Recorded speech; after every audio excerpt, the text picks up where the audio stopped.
This conference will now be recorded.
Sorry.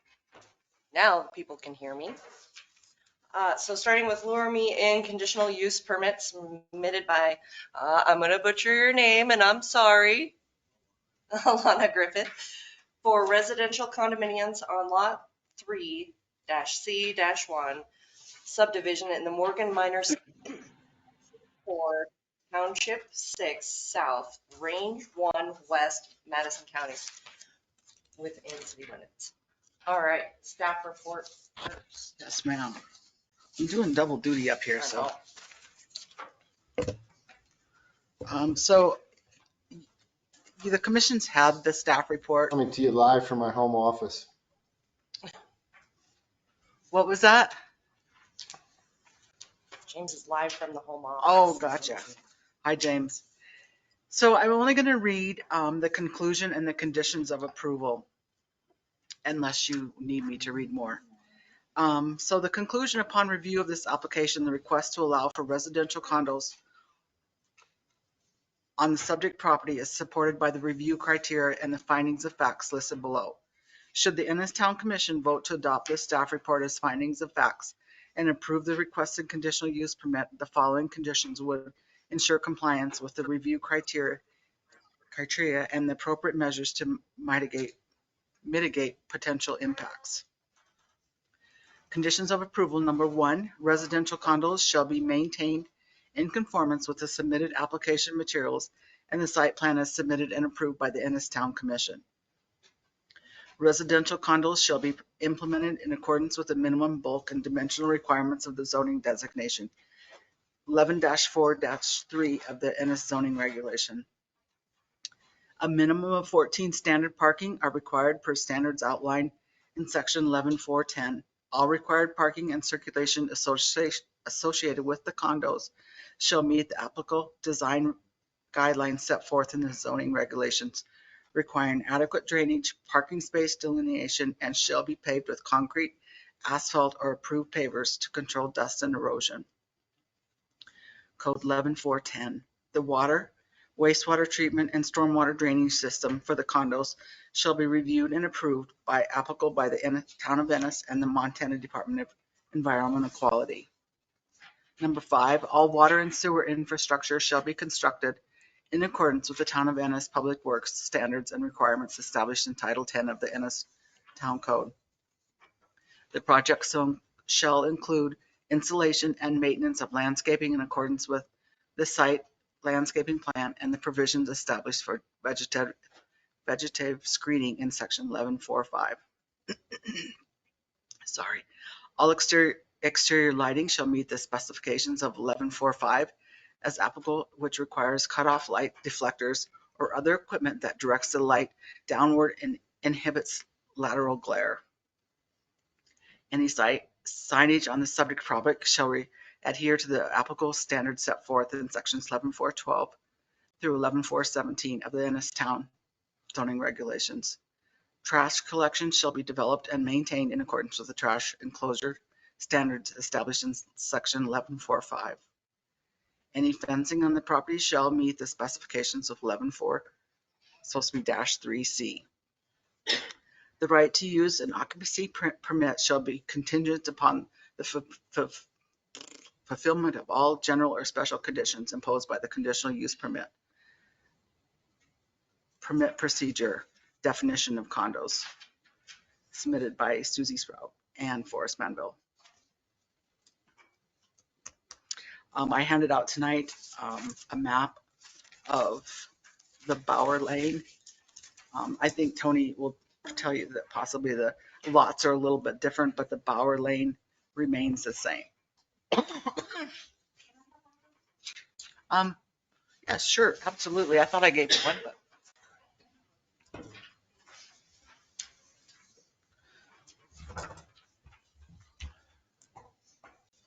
All right, Tony, I guess you get to go up to the mic, present.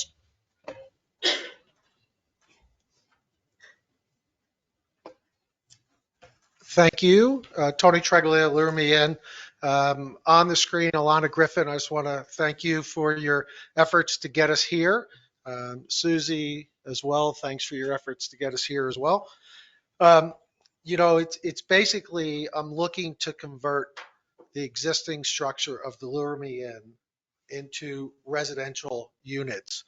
And the structure, the business structure, will be one of a condo homeowner association for the residents that end up living there. I've been targeting, the whole idea around this is targeting affordable housing. I've targeted the Madison Valley Medical Clinic. I've had conversations with Alan, and he's supportive, and they're looking at potentially becoming owners. Don't know if that's going to happen. I've reached out to the school system as well for the teachers and staff there that need housing. Nikki mentioned that it's going to be impossible for the school system to buy and put teachers there because they don't own adjacent property to it, but it's still something that we can look into. This isn't going to be a fast process. so if, I'm looking for your guys' support, your approval. I have commitments through part of 23 for current tenants to rent cabins for the season, especially through the late July. So I'm not looking for I'm going to put these things up for sale next week and then sell them immediately. I'm looking that this is going to be a controlled process that when I'm able to sell them, start selling them, I will. And then, my long-term plan is to look to continue with this model in other properties. I own the property behind the Lure Me Inn. It's got a single manufactured home on it. So a single family house already exists within my footprint. And then I can look to build other property on other units on that property and look to bring more affordable units into the community. I've been working with Tony Bowen for, 6 months now, to make sure that we're, as we get ready to market this, we have a marketing plan to go out. And then also looking at what pricing might look like. We're not there yet because I don't want to put the cart in front of the horse. But the idea is to get as many units sold, to locals as I can, and look to market it and sell this to others that could be looking to move into the community. So that's my thinking. That's my plan. I don't know if anybody has any questions. I don't know if you can ask questions. So, So that's that. yeah. So first, next part is public comment, questions, any clarification that the public has to the conditions. When I checked in this afternoon, there were no comments submitted with the town. That's what I know so far. And there's so public comment. Question. Yeah, every cabin has a kitchenette, 2-burner cooktop, microwave, disposal, under-counter fridge, full bathroom. Some 3 of the units are 1-bed cabins, 5 of the units are 2-bed cabins. Under the homeowners association, we're going to keep the look and feel of Lure Me In as the Lure Me In. So if someone buys the unit, they're not going to be able to change the outside of it. If they want to remodel the inside of it, I know what I would do. But yeah, you can change the inside to fit whatever you want it to fit. So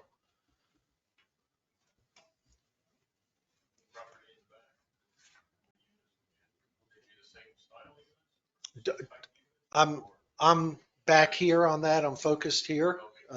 But you could, I originally looked to put more cabins on that property originally, but the cost didn't make sense and there was no way I would ever get my money back on it. But under this model, there's potential you could do 3 more units. But that's a lot of infrastructure going in as well. So that's a different animal to touch. Marshall? Thanks, Marshall Bettendorf. So, first of all, it's nice to see everybody. I've been kind of out of the community for the last month or so, a couple months. Anyway, so as a former director of the Ennis Chamber of Commerce, as I think we all know, affordable housing is something that I always question about often. And so I'm here in support of anything in the community that I think would provide affordable housing, not so much as a growth opportunity, but more so for sustainability. That our current workforce needs better, more options within the town limits and the community at large. So I certainly support that. And I will say I'm very glad to hear Susie read off the amount of things that Tony and Lure Me In and New Project would have to adhere to. It was very nice to hear that all those things would still be in place for your project, and you would have to fit into the community and water and the trash. And so you weren't going around the bend and having to and you are going to comply, I know, with all those things. But it was nice to hear that. Thanks. Thank you. Any other public questions or comments? All right, council, you're up. When you just mentioned 3 more on that same property? No, Did you no. consider that before? Or I kind of misunderstood that. So 716 Madison Oh, behind you. behind me, Where but that- that's a different conversation Okay. for a different time. And what is the square footage of these? The one beds are around 375, 350, 375, and the two beds are around 450, 475. They're just 1 room and a bath. One room and a It's been bathroom, a long time. eating area, living area, sleeping area, kitchen area, and bathroom. And then each unit has underneath it a 4-foot crawl space that's the perimeter of the unit. So you have storage down there as well if you want. How about parking for? So each unit will be dedicated a parking spot in front of the unit, just as it is now. And then if other parking is needed, there's parking out in front. So it's to the west of Bower Lane before you hit the county easement side of it. I think your back page of this shows parking. I don't even have a stamp for it. I think freedom. No, I was trying to find it. I had it on my computer.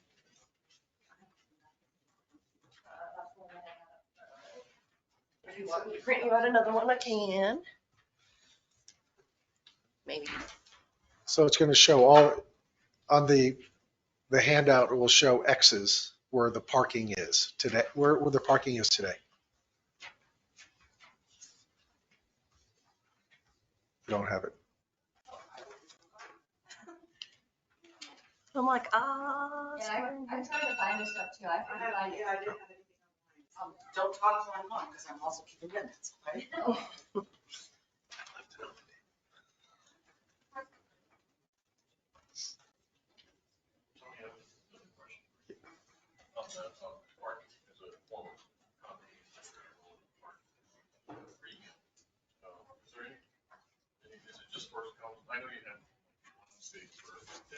Yep. Is there any?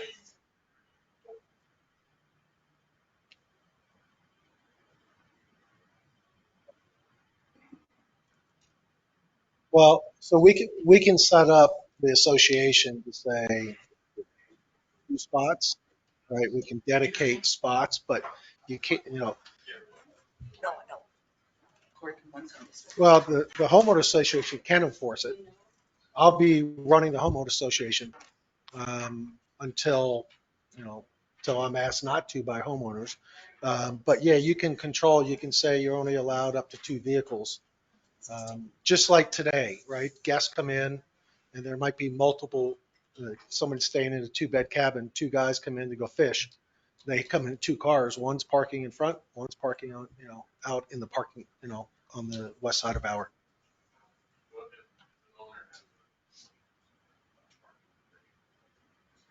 Come to me.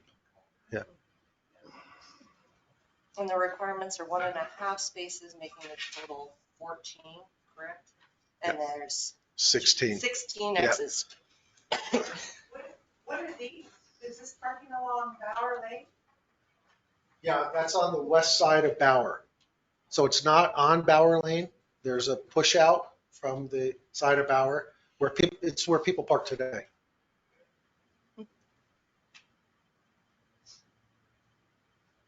I know you said you haven't discussed this yet, or you don't have a guarantee, but how are we talking affordable housing? How, any idea what you price on that? I mean, below 250, below 200. I hope so. Yeah.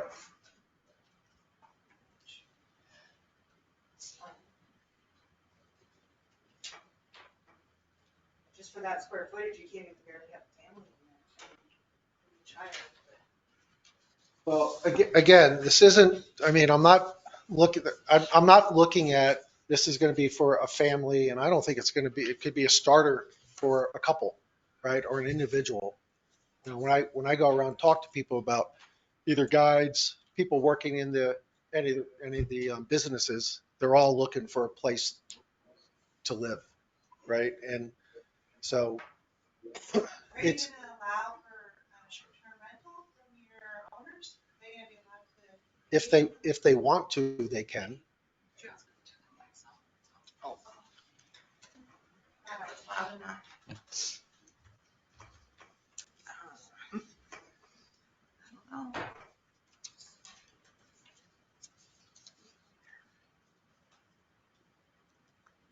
Other questions?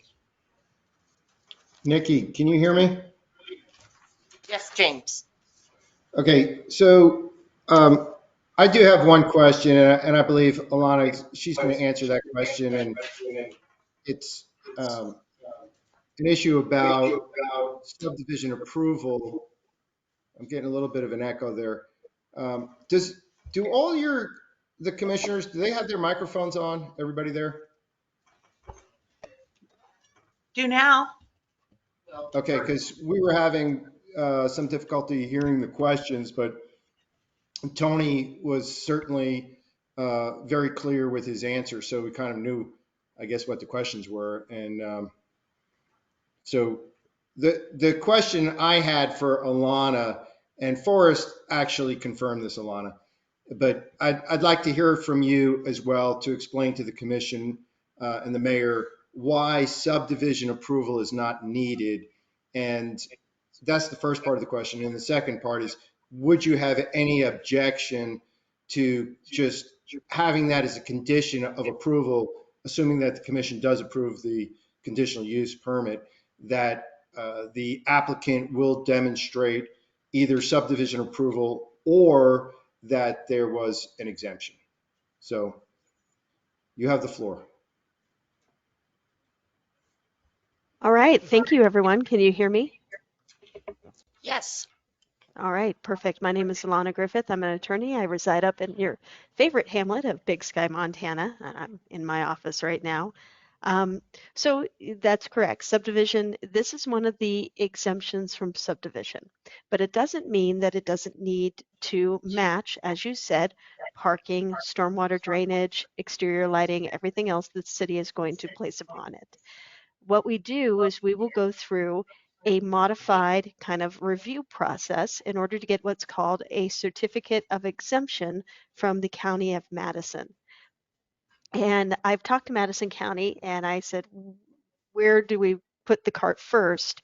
And they said, first get the CUP from the town of Ennis. And then if Ennis feels it does not have the ability to issue a certificate of exemption, which is fine, we have an agreement with them that we will issue the certificate of exemption after we do our analysis of whether or not you are exempt. So if you want to make that a condition of the CUP, that's absolutely fine. I mean, that is expected. And then we would need to go and get the certificate of exemption from the County of Madison. And just know, I can't file these documents and create a condo until I have that certificate. The planning office will not allow me to do so.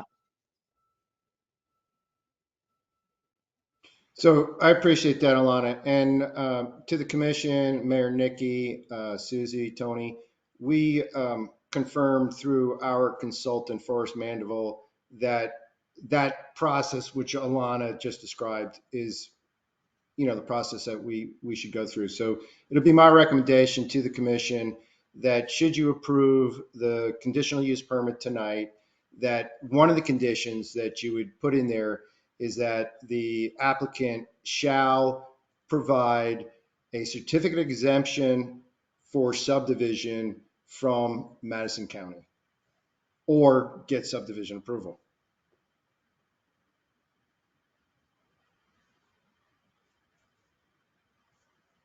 Did everybody hear that? We did. Okay, thank you. I want to make sure that Susie got that wording. Did not, but I'm working. It's a lot of conditions. So this, we just add a subdivision exemption to the condition. Yes.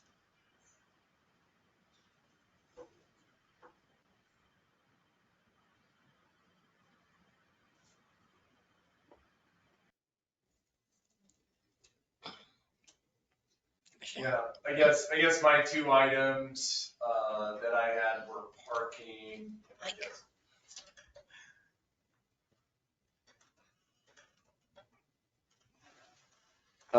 I guess my two items have, one being parking, and, I guess I've never really seen people parking out in this space, you know, and if you're opening up these for condos, they're typically people in the past have showed up in a car or one vehicle. Do you know? No. Okay. People show up, trucks and trailers, people show up. That area is what is the horse guy uses to house the stagecoach for 4th of July. So that area is set up wide enough to handle, but people come with multiple vehicles. Okay. It's just not one vehicle. Okay. That was just, I guess that was just my perception was that it was just like a car popping in with a family and coming in. So I was concerned about parking as well. And I guess to speak to the affordability of it, that's kind of a buzzword this day and age. It's like, what does actually constitute affordability for people? And I guess it kind of does come down to like square foot price. I know Larry Pine is also he builds homes here in town, and they fetch it's affordable housing is something he would say as well, but you know, affordable to who, I guess. So I just want to, yeah, publicly like announce that we all think about what affordability actually does mean. So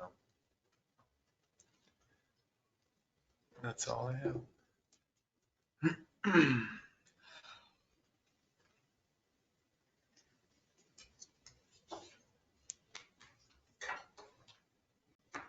Speaking kind of alongside Corey here, I have concerns with the 7 parking out by Bower Lane because I don't ever see anybody there. And on the other side of Beaverhead Street, the Bower Lane, they've got a nice setback, as they also have a nice setback by the car wash. Where your property is currently located, that area is not exactly, it's pretty close to the DOT right of way. Can you guarantee the DOT will not close that in the future?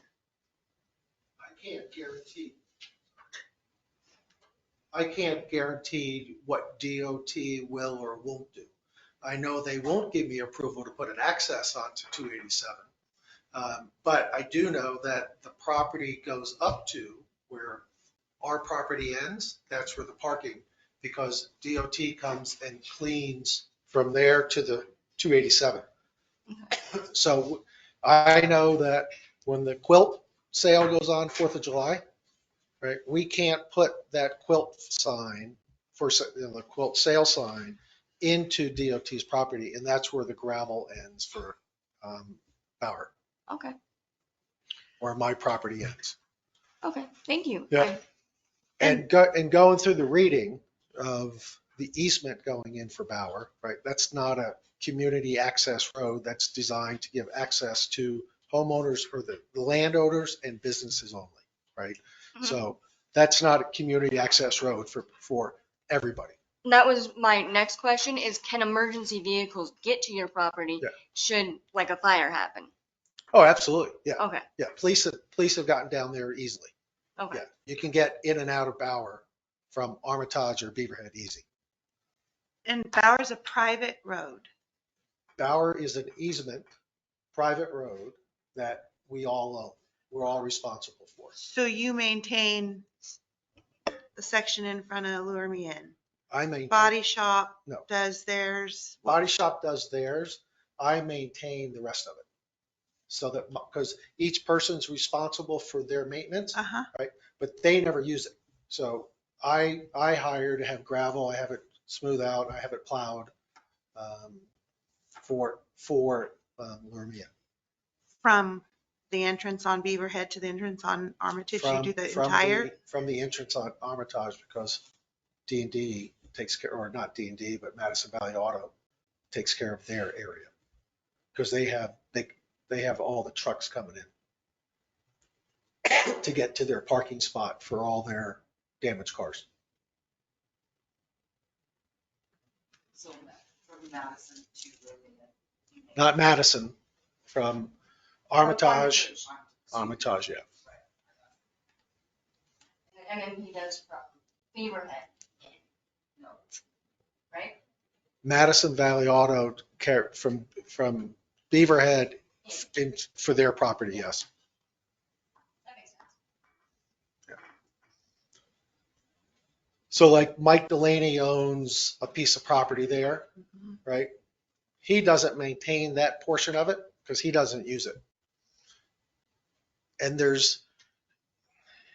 I don't understand all the documents based on what the state's provided, but a lot of that property is supposed to be accessed off of Madison, except for the ones that have been subdivided.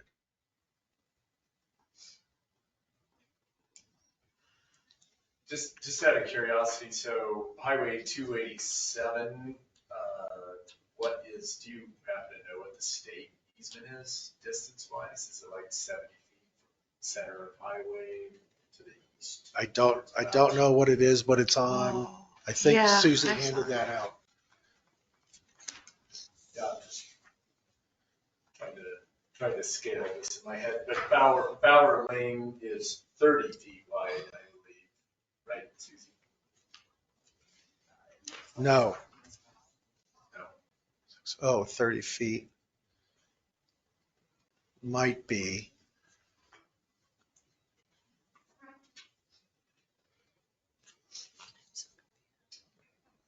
I'm just asking for sure is these parking spots are not in No, Bower Lane. And who owns the property that the parking spots are I do. on? And you will maintain that? Or you will No, keep that, or is yeah. that sell with the property? Or Well, lease? so you gotta Part of the remember, association. someone comes in and buys a unit, they're buying the footprint of the cabin. They're getting access to the parking, right? The homeowner association will be responsible to maintain all of the common area, including parking. Tony, my question is, you own adjacent property, correct? 716 Madison, yes. So that's. And then mostly, according to the staff report, it's apartment complexes to the southwest and southeast Southwest, and south. southeast, yes, there's that 2-story, 4-unit. Okay. Martha has a single family over by Madison Valley Auto.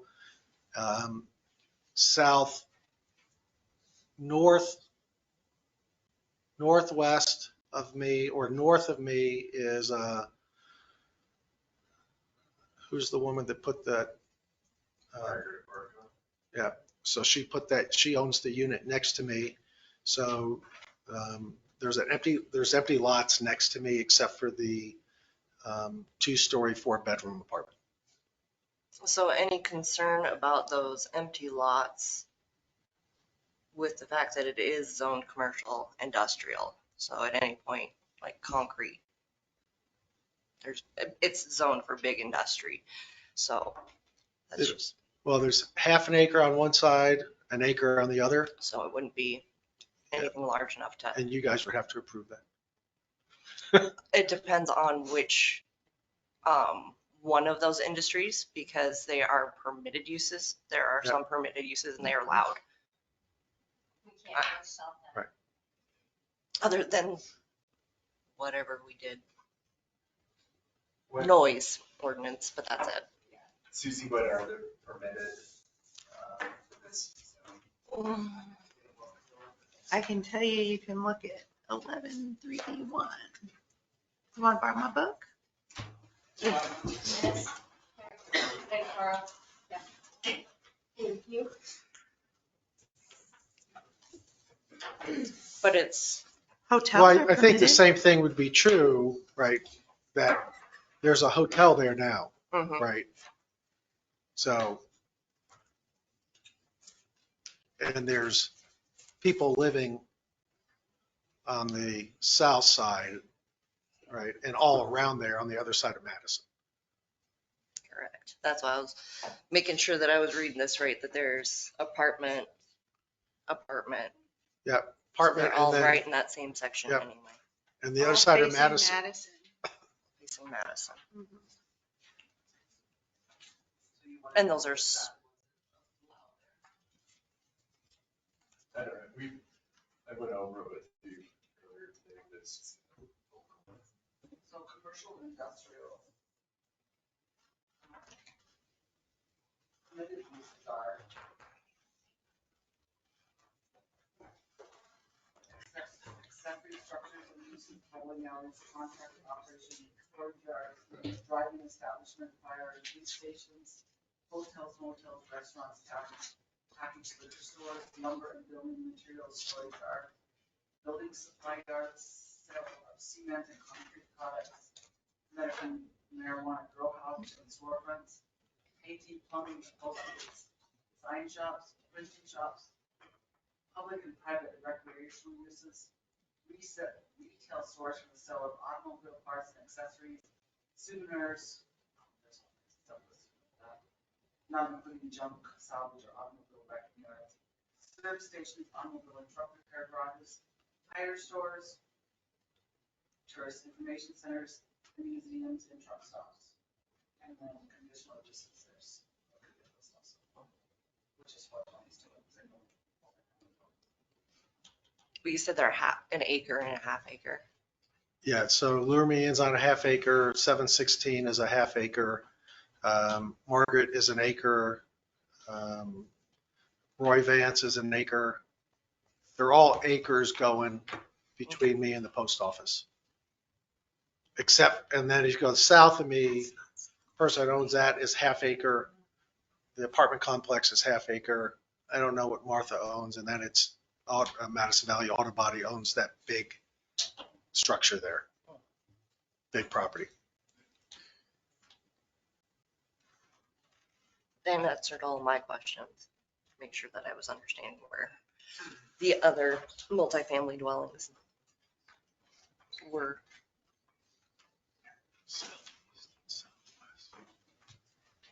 I'm just trying to think where the other multifamily unit is. Yeah, Mhm. because it's southeast of me, and then southwest of me is open, and then it's parking for Madison Valley Auto.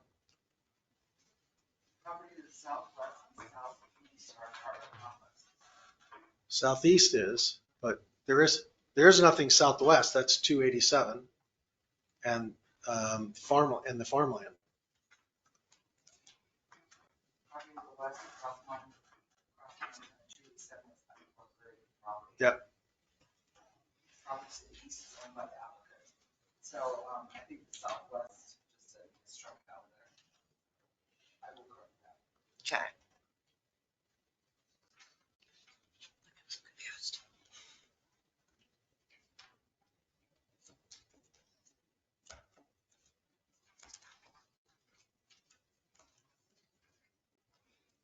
All right, council. Any other questions, comments? So if, Mayor, I guess the only question it's not really a question, more of a clarification, because I didn't see any like design drawings attached. I'm assuming that this is just, you're simply converting the motel to a condominium. Is that correct? That's correct. There's no changes to the exterior of the cabins or the property. Right? We want to keep the look and feel as it is today. Okay. And then this is just kind of a general observation that I'll throw out there for the commission to consider. I know there's a lot of discussion about parking. The staff report indicates that there'll be 14 parking spaces, which I guess conforms to your code requirements. I mean, I was not tasked with doing that aspect of the review here, but I can tell you this from a general standpoint, where I grew up out on Long Island in a small fishing town on the ocean, which was kind of akin in many ways to the town of Ennis. Um, there was there were a lot of these conversions that took place of hotels, motels, and resorts that became condominiums or co-ops, um, because there was the need for that. And so there's the positive is that it reduces the level of transience because now you have owners, okay, people that are vested in ownership in your town. The other issue about the parking, this is one of those coins. You have to look at it from both standpoints. You could insist on more and more parking to the point where you've developed parking lots. And then the other extreme is where you do not have adequate parking and you get congestion and people have no place to park. That becomes a problem too. So finding that careful balance, that's in your code. That's what you, as the commissioners, you have that certain level of discretion to apply, perhaps through your conditional use permit process. But I would say that, obsessing about parking and creating parking lots is not necessarily the direction that you might want to go to maintain your small town character. At the same time, though, not having adequate parking, maybe become self-regulatory from the standpoint that the people who are living there realize, hey, I can't park, my F-350, long bed, plus my commercial vehicle, plus, the kids. And I mean, some of these things are just self-regulatory. So, I mean, those are my only comments to the commission, the mayor. And I mean, if the applicant's attorney, if Alana wants to chime in, if she's got some further thoughts, we should give her an opportunity to speak as well. Thank you.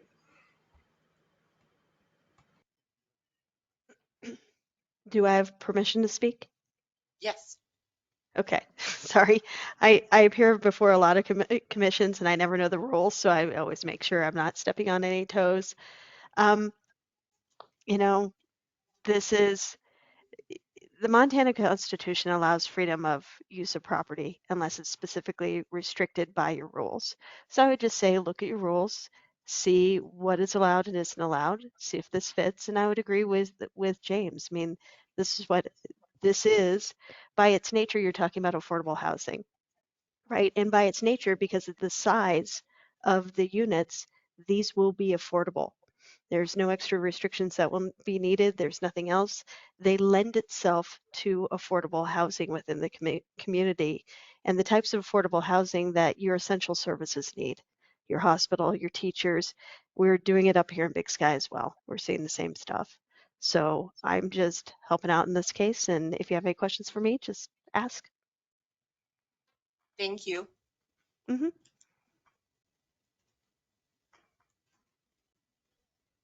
All right, Commissioner. Okay, I've got, okay, 2 more questions. So you're not, are you increasing any showers or water usage for like sewer and water? Will that increase given that you're increasing your square footage? Well, I'm not increasing square footage. Well, going upwards. Because you're making them taller. No, I'm not No. changing, I'm not changing anything. Okay. Everything's staying the same. So, is there potential more water usage? Sure, yes. Because people could be living there 365 days a year instead of 300, right? It could be one person instead of 4, right? Because right now, my 2-bed condos, families come in, and 2-bed cabins, families come in, all take showers, all use the towels.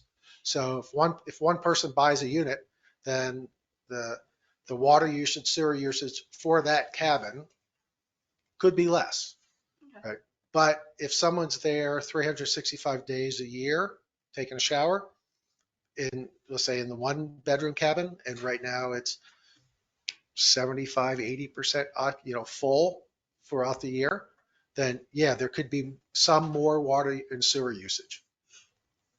And I was gonna ask, can you repeat for me, how many are 1 bedroom and how many of them are 2 bedroom? So 3 are 1-bed cabins, Okay, 5 are 2-bed cabins, not bedrooms, beds. So it's one, it's open, it's an open floor plan. It's like what you expect from a cabin. So 1 room's got beds, a sitting area, kitchenette, and then a private bathroom. But they have 2 beds in it, 2 So- queen size beds. my only things, I do worry a little about our infrastructure concerns, because we are going through sewer and water right now.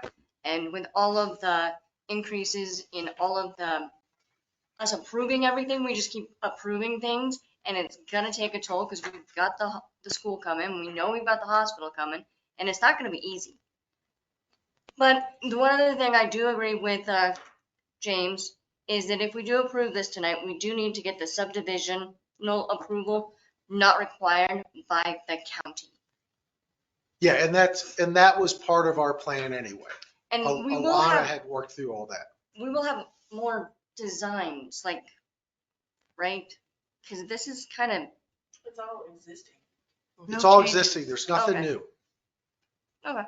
They just, And if any of you would like to come out and visit a cabin, see what they look like, you're more than welcome. I have people stop by all the time wanting to look at them.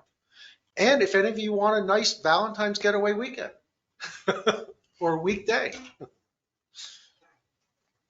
You answered all my questions. All right, thanks. Thank you.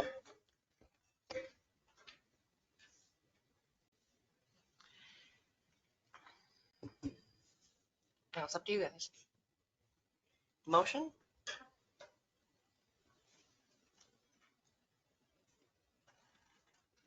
I move to approve the Lure Me In conditional use permit. How would I state that? With the correction, do I have to enunciate it or say it? The correction to the staff certificate of report. And then Certificate of exemption. the certificate of exemption. Can I interrupt and ask a question? Do we have to vote on it tonight? He's putting a motion on the floor. That's a yes. All right, continue with your motion. Okay, can I just restate it? Yes. Okay. I move to approve Lure Me In conditional use permit. I guess, do I say with a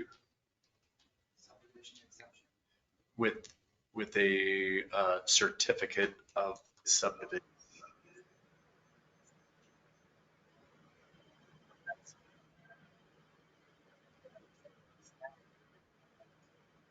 And accepting the staff findings of fact. Corey, do you want me to help you out here? Sure. Okay, so your motion might be stated as you move to approve the Lure Me In conditional use permit, subject to the applicant providing subdivision approval or a certificate of exemption from Madison County, and the approval is subject to the conditions set forth in the staff report, which would be incorporated into your approval, period. Is that your motion? I like it. Okay. Yes, it is my motion.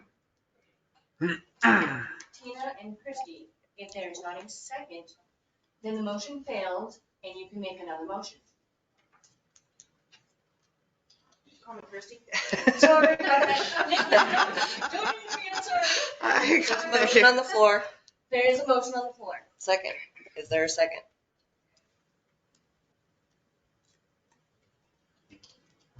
So I've never quite gone through this, and what happens if we don't second it? What if there's a little more time on this? Fails and it dies, and you have to make another motion. And you Motion to make a motion table. to Table. Yeah, that's what I want to do. How do I do this? We don't do anything. Okay. So motion, no second from the floor? All right, so. Do you give a reason to table? Just Yeah, curiosity? a little more info. I would like to go out there and take a look, and yeah, but it's been a long time. It was when the previous owners were there. I'm not gonna sit here and argue with you. That's what I want to do. So go for it. I motion to table. I second. All right. Motion's been made to table. A second has been by Brandy. Call for discussion, and if there is no discussion, then you could call for a vote. Discussion. It really isn't. I understand, like, when I was trying to go through all this stuff, I was trying to find all the information. And I know that these guys were trying to get used to working computers. And I had every intention of moving forward with it tonight.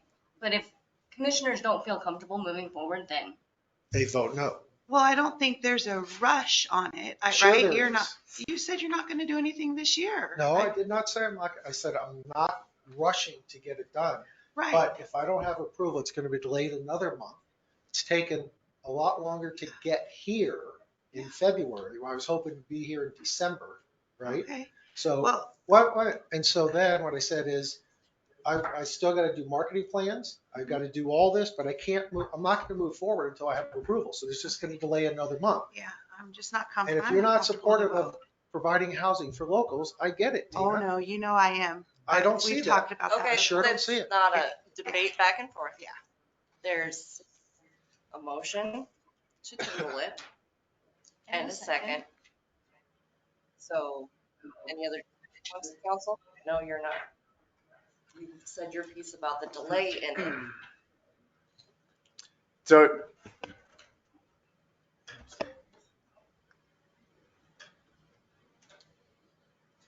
I guess when I look at what affordable housing truly is, it's either it's apartment complexes or just smaller expanses of space that require a smaller amount of money for a living quarters, basically. So I guess as far as people in the community being able to start out, I started out in this community with a 750 square foot house, and I rented 2 rooms out. There were 3 of us living in the space.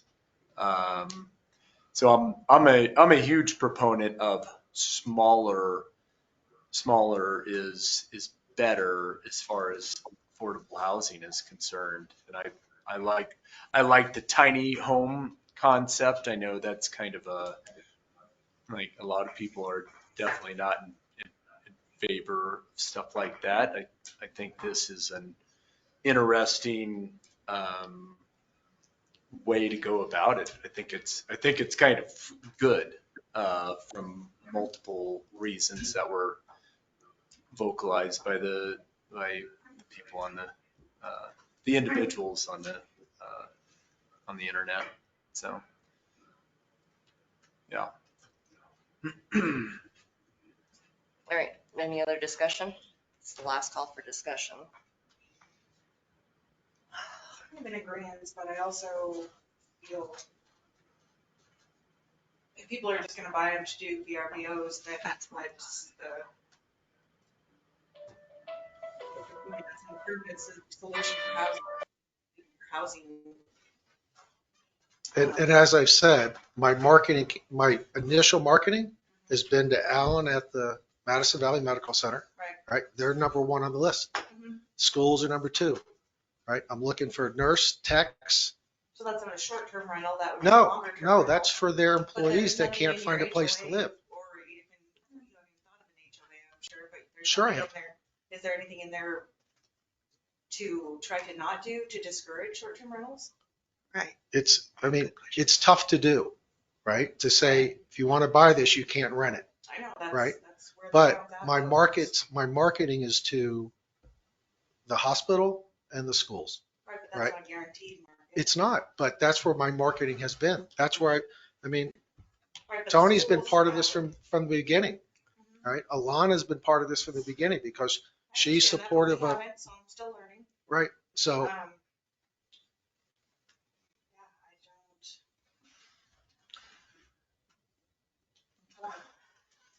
I'll just add, I am obviously for affordable housing. We obviously need it. These are rooms. In my mind, they're not condos. And your marketing, it's conversation with the hospital and the schools. That sounds very good, but I don't know. I'm struggling with it. well, I'm struggling that you're not allowing me right now to move forward with my property in the use that I want to move forward with, right? Montana Constitution supports me. So, Tony, would you as the administrator for the HOA, would you be willing to put in your bylaws that you uh, uh, could not do these as a short-term No, rental? I wouldn't. How come? Why would I limit people that want to buy? You know, guys, too, you gotta look at it, they're rentals right now, because they're served as a motel. So if Absolutely. someone chooses to buy it and they want to rent it out, it's no different than the use now. But he's taking it to the school, he's taking it to the hospital, because housing, the find around here is difficult. Right, but there's still no They're guarantee struggling. that's who's gonna buy it. It could turn into You- another. But we can't ever figure that out. You can't ever limit that. The other, we've discussed the other options for short-term rentals. You can still look into that as the legislative body. So there's other avenues other than forcing somebody to put that into their HOA. So if we do this with Lure Me In, then we could be approached perhaps by Red Bear Inn, Sportsman, all of these could become condos? Are we opening a door to have James? They're different, both of those zones are zoned different, correct? I do believe that the Red Bear is highway commercial. They are, and so is the Sportsman's. And I would have to look into what conditional permits are allowed there, but I don't know. I mean, off the that, top I'm of just, my But head. look at But what's- my mind they're is two still, different zoning But look at districts. what Sportsman's did with the units where the old swimming pool used to be, right? They sold those out and now they're apartments. they are one But that is room. not in the city limits at this time, Right. or when they did that. I mean, I don't know anybody that has stepped up and is willing to offer housing in this town at reasonable prices. So, everyone else is building, $800,000 homes that no one can afford unless you're from Bozeman. And that's who's buying them. So, as far as I know, in all of the commission meetings that I've been coming to, no one has presented, here's a way to do housing.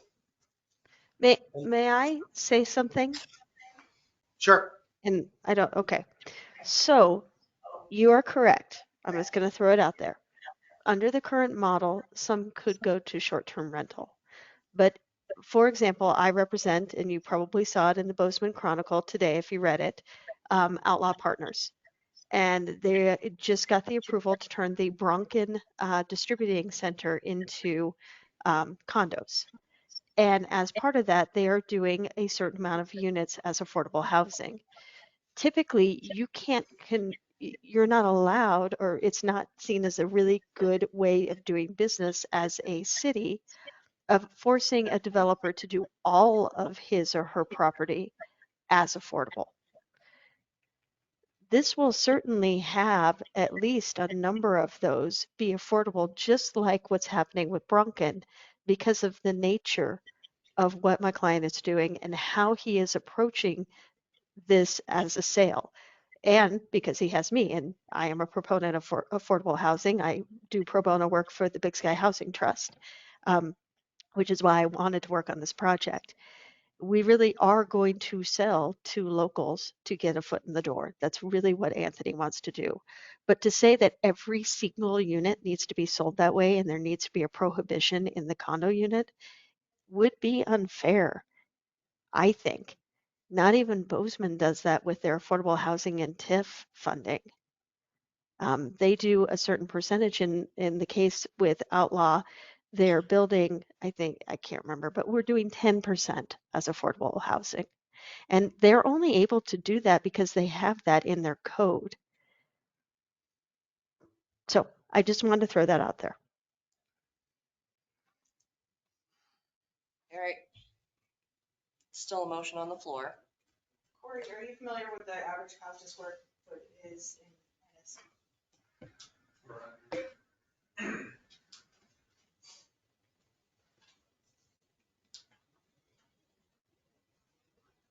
To build it, they're only looking at 300. Square foot. How about, yes, tell me. I have a copy of a listing here. It's condos in the North 40 that are listed right now. And $495,000, which breaks down to $297 a square foot for these condos that aren't even built yet. So they're listed. And so this is like about the cheapest thing around. And it's $495. A 600 square foot condo.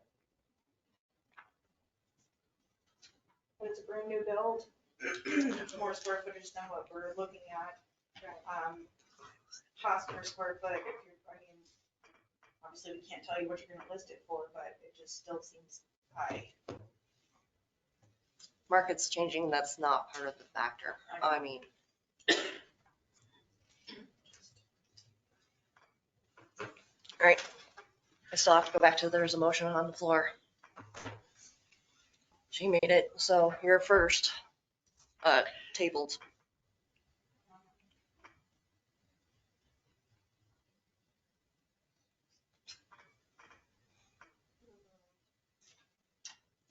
Can you come back to me? I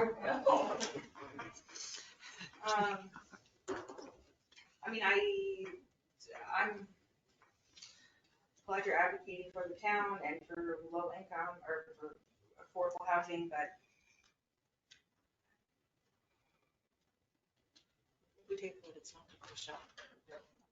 No. It is a tough decision. Anybody can come in and purchase all of these units, turn them all into VRBOs. Somebody could come and buy any parcel of property in this town right now and turn it into a VRBO. So, and we don't have legislation in place, unlike Twin Bridges, Montana, which is capped at 2% of the. But this is, all right, crew. We had our discussion point. You had your portion for the discussion. To call the vote so that we can move to the next part would be the appropriate. Okay, so what do I say? If we don't second it, we go back to move. So if it doesn't pass as a majority, then that's where it's at, and you can see if there's any other point of one more motion or. It's already seconded. Yeah. So we have. Okay, so I guess we probably shouldn't table it, we should just move on with it, so. So you're voting no to table. You wrote no to table? I guess, yeah. Brandy. Like I said, I don't have any problem with it, so no. Nope. Well, after motioning, after discussion, I guess it's probably we're gonna be sitting in the same spot in a month. So no to tabling it. But I'm glad for the discussion we had. And I want it on the record, I am for affordable housing. I may not be in agreement with this type of affordable housing, but I am for affordable housing in our town. So, that's all right back to where we were. All right, Corey, make that motion again. You got it, do it.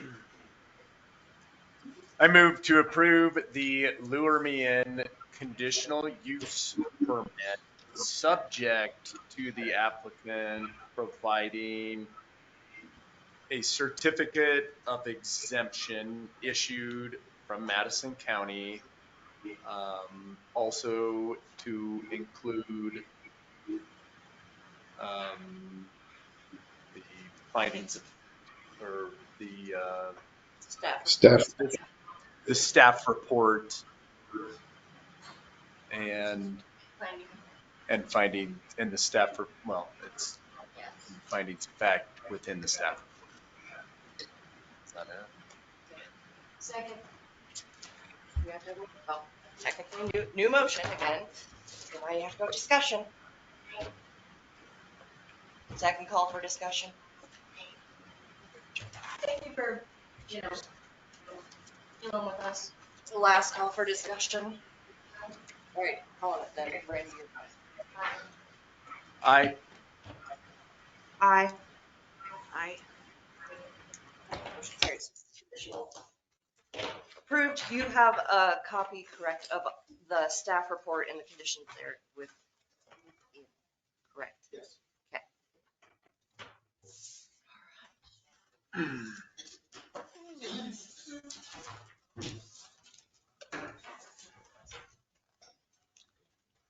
Good evening. Now we will open our regular business with what? Quick roll call. Here. Here. Here. And we're missing, but we'll get to that. All right. Pledge of allegiance.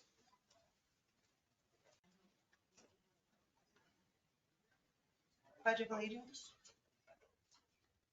I pledge allegiance to the flag of the United States of America and to the republic for which it stands, one nation, under God, indivisible, with liberty and justice for all. Sorry. It's okay. Now we're on to the minutes of January 12th. Where is my?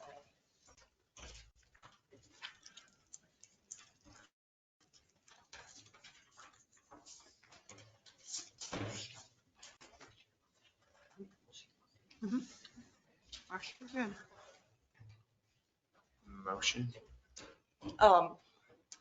Yes, we need a motion. You all received an email from Brittany Hirsch, correct? So I don't know how that plays in, but she does say that after reviewing the minutes of the January meeting, she feels that the public comment is misstated. So she would like to submit an email that was sent as a corrected statement for the minutes. And then that statement to also be submitted into this month's public comment. So if we are to approve minutes, I would recommend that those corrections be made to the January minutes. So we need to go back to her email, I guess, and. You can approve them with these, with the corrections. Oh, with the corrections? Okay, I move to approve January 12th meeting notes with the correction by Brittany Hirsch. That work? Yep. Second. Brandy seconded, or Nikki, I don't know. So far, Nikki can have it. Who? Yep. All right. Corey. Abstain. Gina. Aye. right. Approval of minutes for the January 12th are done with the corrections, and I'll make sure that you have a copy and Ginger already has a copy of. Okay, so that they're there. All right, public comment on non-agenda items. None from the floor? Second call for public comment on non-agenda. Last call for public comment on non-agenda from in the room. And Brittany, you're online, so I want to make sure anything there. I have yours. They're going to be entered into public comment.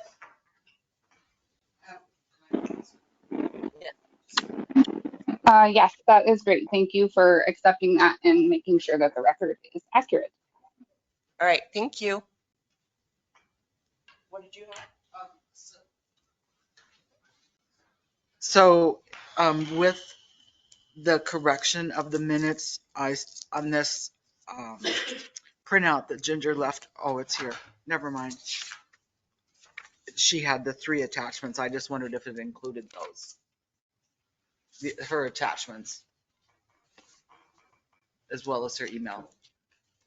Yes. Brittany, would you like the attachments submitted as part of public comment for this month or as part of like supporting documents for correction of January? Wherever's the easiest place for the public to find them in the future if they need to. Since there's going to be corrections, I think we're going to put it all in January so that we can, and they're adopted, so it's correct quicker, if that makes sense. Thank you. Thank you. Thank you, Nikki. Seeing no other public comment, we're moving on to unfinished business. So excited because this was like one of the first ones to be on unfinished business, and it's finally now done or going to be done. So John Bancroft chose a date for his appreciation. So next Tuesday, right? Valentine's Day. We're showing our love for former Commissioner Bancroft, who served over 20 years in this hot seat. Yeah. That's awesome. Endured all these meetings for 20 years. So if you'd like to stop by and say thank you for that many years of endurance, which now I appreciate a lot more after only 1 year, like 20 years. So we're hanging out. We got desserts, got a little presents for him. So if you can join us, I would really appreciate it. He put in a ton of effort for the town, and hats off. So that's what I got there. Planning Board of Doom. So back to the drawing board a little bit because of something in scheduled matters. So as soon as we can fill a vacated commission seat, then we can have a planning board again, because I still think we have enough members if I get a hold of one more. So, or if anybody's interested, you can always jump in too. We love extra hands. That's where I'm at. I'm emailing all of the current planning board interest, since we have to officially appoint them, which is my plan for next month. All of the conditional uses so that they are used to the process, because normally when you have a planning board, it goes through them first and they get to grill you and do this, and they make sure that the staff report's accepted. They look into their extras. It's kind of like the zoning board. You got it. And so in theory, it makes these meetings faster. That we're like, hey, these 7 people, because it takes 7 for a planning board formation, no matter what you say, well, 10 code annotated. So 7 people that are educated, informed, and involved are previewing them, so that makes us feel better about our decisions, that it's not just us being little mini yes no's of the town. It gives a broader view for everybody. Awesome. So we're gonna wait to, so Christy is no longer a part of that Unless somebody would like to magically volunteer to be the council representative for the planning board formation. Is Craig, are you on the planning board currently? Yes. And Lyndon. Oh, cool. Yeah. And Either of you want to be a council member? We're accepting letters. It's open. Neither one of ya. You're gonna Craig's signing submit a letter of intent? up. Or, if you previously submitted any, I might be calling and asking if I can just change the date on your previous application. Save you some work.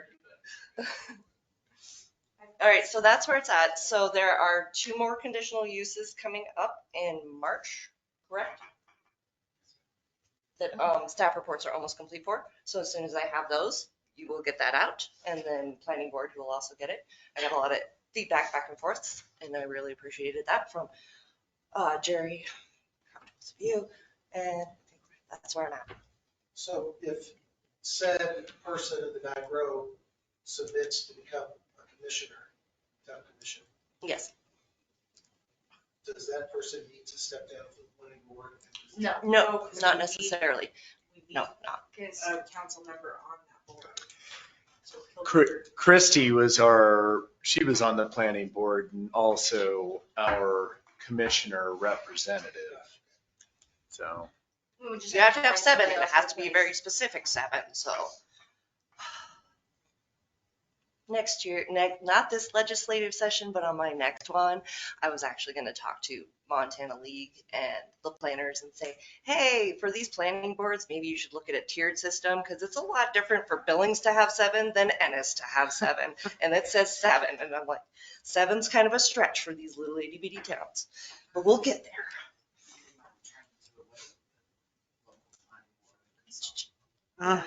Yeah, we want that. We're almost there. And we have We a need growth that. policy coming up in 2024.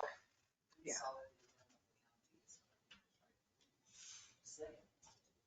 Anyway, so that's where it's at.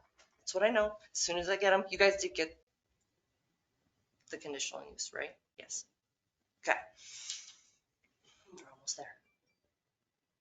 Lyndon and Craig. The planning board. I sent them the conditional use because they're going to be future reviewers. So, and we're just breaking them in painfully. All right, that's what I got. Any other questions, comments? No? Okay.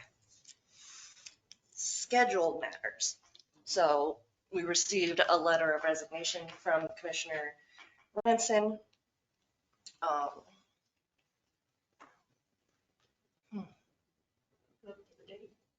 I can't remember the date. January Yes. 23rd. January 23rd. So I'd like to thank Christy for sitting in the hot seat, taking the heat. When you get this position, you get less friends. It's great. So thank you, Christy, officially for, She on?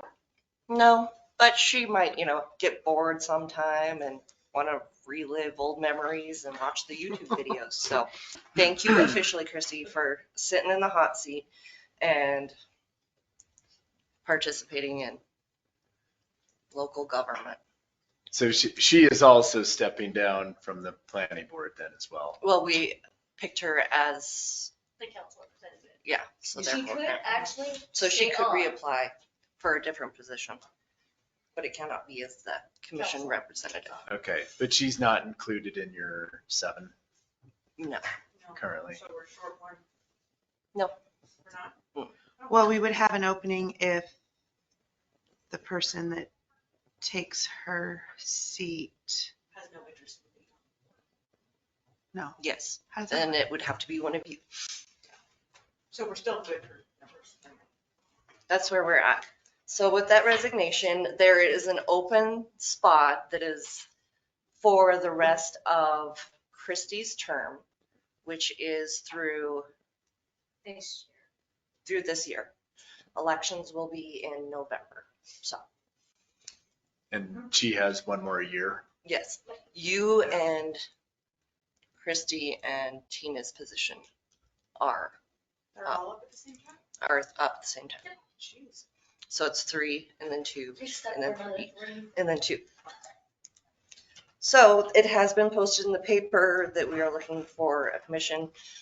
What we did last time, thank you, Gina, for showing up. It was conducted interviews and then the council chooses. So that is the process that we were proceeding with. As stated, we have not received any letters of interest. So you don't know what the date is. No, I'm really hoping to have a letter of interest very soon this week because we have a scheduled meeting next week. And so right after that, we could include that interview. Just have a full house. I I mean, have plans. Sometimes. All right, so any public comment?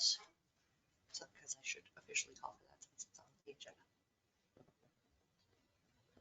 No public comment? Going once, twice? Any public comment for online regarding the resignation of Christy? All right. Commissioners? Yeah, thanks, Christy. I just want to say thanks to Christy. She's taught me a bit in my first year, almost year, coming up on a year.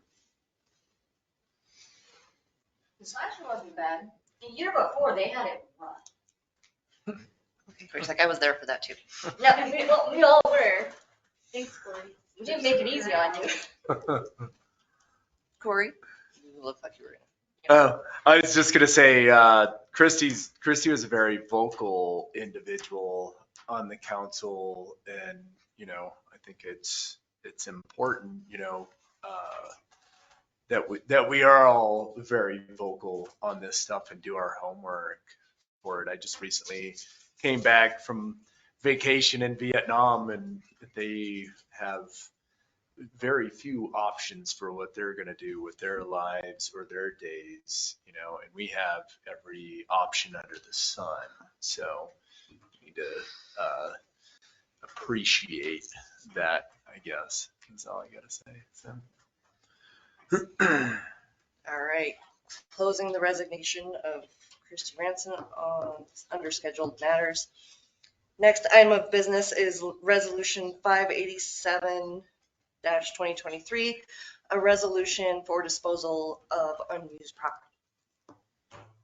So, per Montana code annotated, and it's in the resolution itself, we can get rid of our stuff that we don't use. And if it's over, I think it's $50. I can't remember for sure. You have to auction it. So, if anybody would like to see our list, it is part of the resolution. And Exhibit A. Old fire hydrants that are broken, 2 golf carts, a Toro mower, a sewer camera, a street sweeper, 2004 Silverado, 92 Ford, a John Deere, 310B backhoe, a 1995 Chevrolet 1500, and a 2010 Crown Vic are in our we don't use inventory. So it's proposed that we have an auction. It sounds pretty cool. I don't think any of it runs. That's the caveat, but that's the list, and all their bids have been confirmed, and pictures have been submitted in the packet as well. Public comment on our resolution. Saturday, May 13th. There have been several of these resolutions in the past, but nobody set a date, so I'm just picking a date. So get rid of our stuff. And what happens to the stuff that doesn't sell? Then, We have to dispose of it at the proper landfill. The nearest landfill. code says that if it is something we would like to keep because there was nothing at market value, then we may do so. We may also donate to a 501c3. So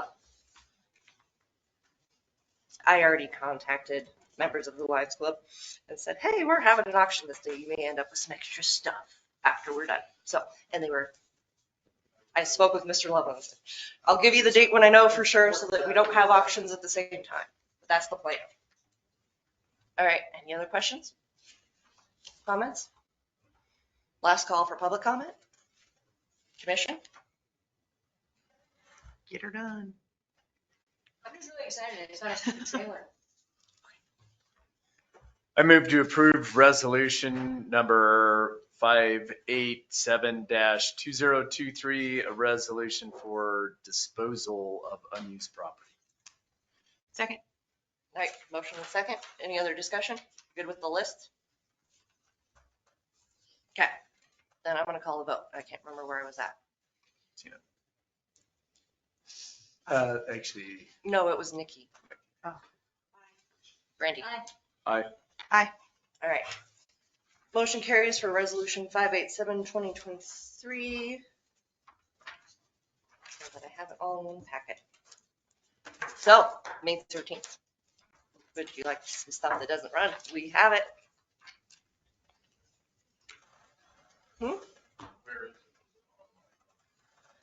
I think we're just gonna do it here and be done with it.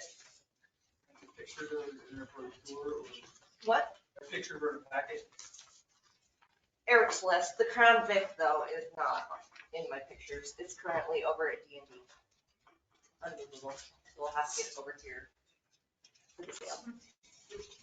Okay, could you print that out like online? I can make copies. Where'd you go? Give you the resolution. Eric submitted those to me. He's like, just to verify in case you needed anything if I wasn't there. Yes, we did. Yes, we all did. All right. Resolution 588-2023. A resolution to add Chapter 9 snow and ice removal to Title 6 Public Peace, Safety, and Morals. So we had some debacles during our snowfalls in which plowing had been completed by the town and then driveway snow was then moved into the road, and then multiple vehicles then got stuck on mound of new snow. So this is just us adding that you cannot do that. And that will go through the full ordinance process. Yes. Don't do that. Questions, comments? Any other public questions, comments?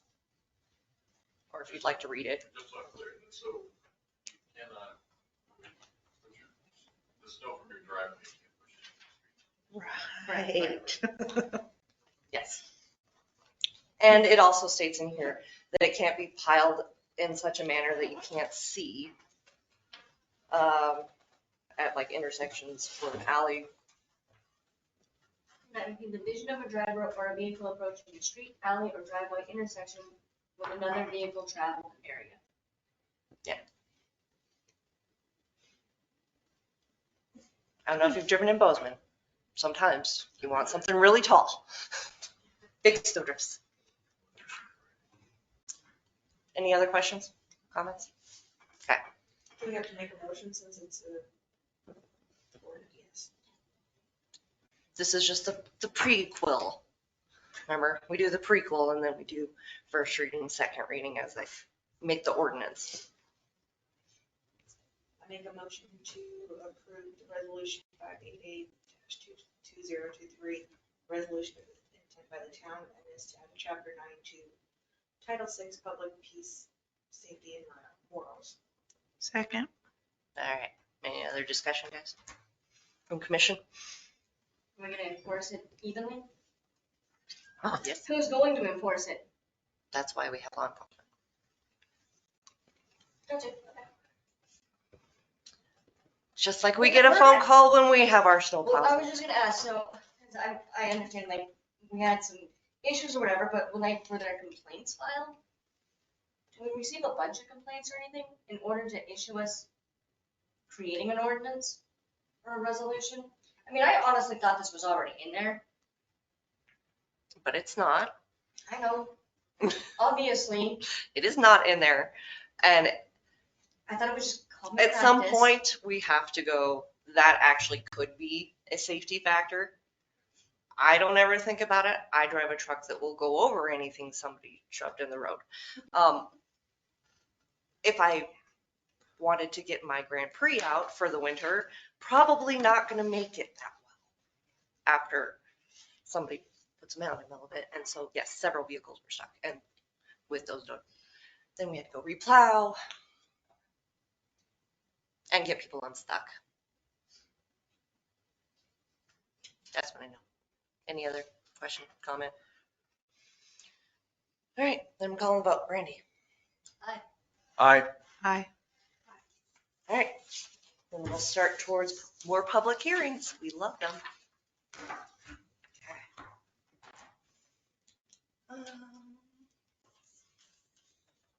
So next item is the water preliminary engineering report is complete by Great West. And as part of their contract, they're required to do public hearing as to their findings.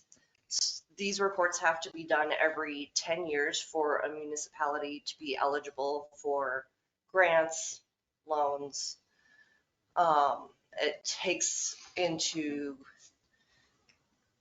It breaks it down into each portion of your water system, as in your production, your storage, and then your transmission, and then prioritizes what those are, what general costs you may be looking at in the next 10-year plan. And then with that, looks at the current billing rate and compares to what's called the target rate and see if you are there, because you are also not eligible for any of those, some of those loans and most of those grants, unless you are going to reach target rate by completion of project. So Colette from Great West will be here next Thursday at 6:15 to give a presentation about the status of our water system. That's what I know. Any questions that I can answer to that, maybe? Mm-hmm.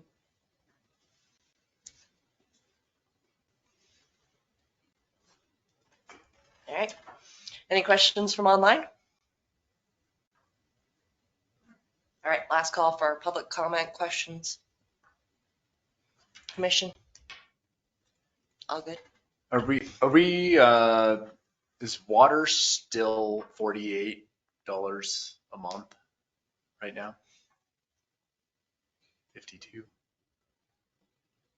37, 56 or something for the base rate. Depends on your Oh, sorry. Okay, but, line size.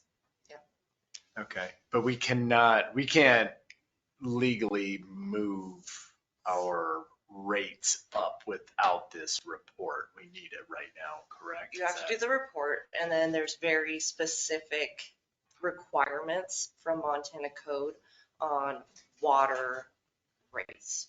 It's like the humdinger of pay attention in public hearings. And so this is the first portion of that, because we won't be able to move forward in seeking grants if we don't have eventually a target plan.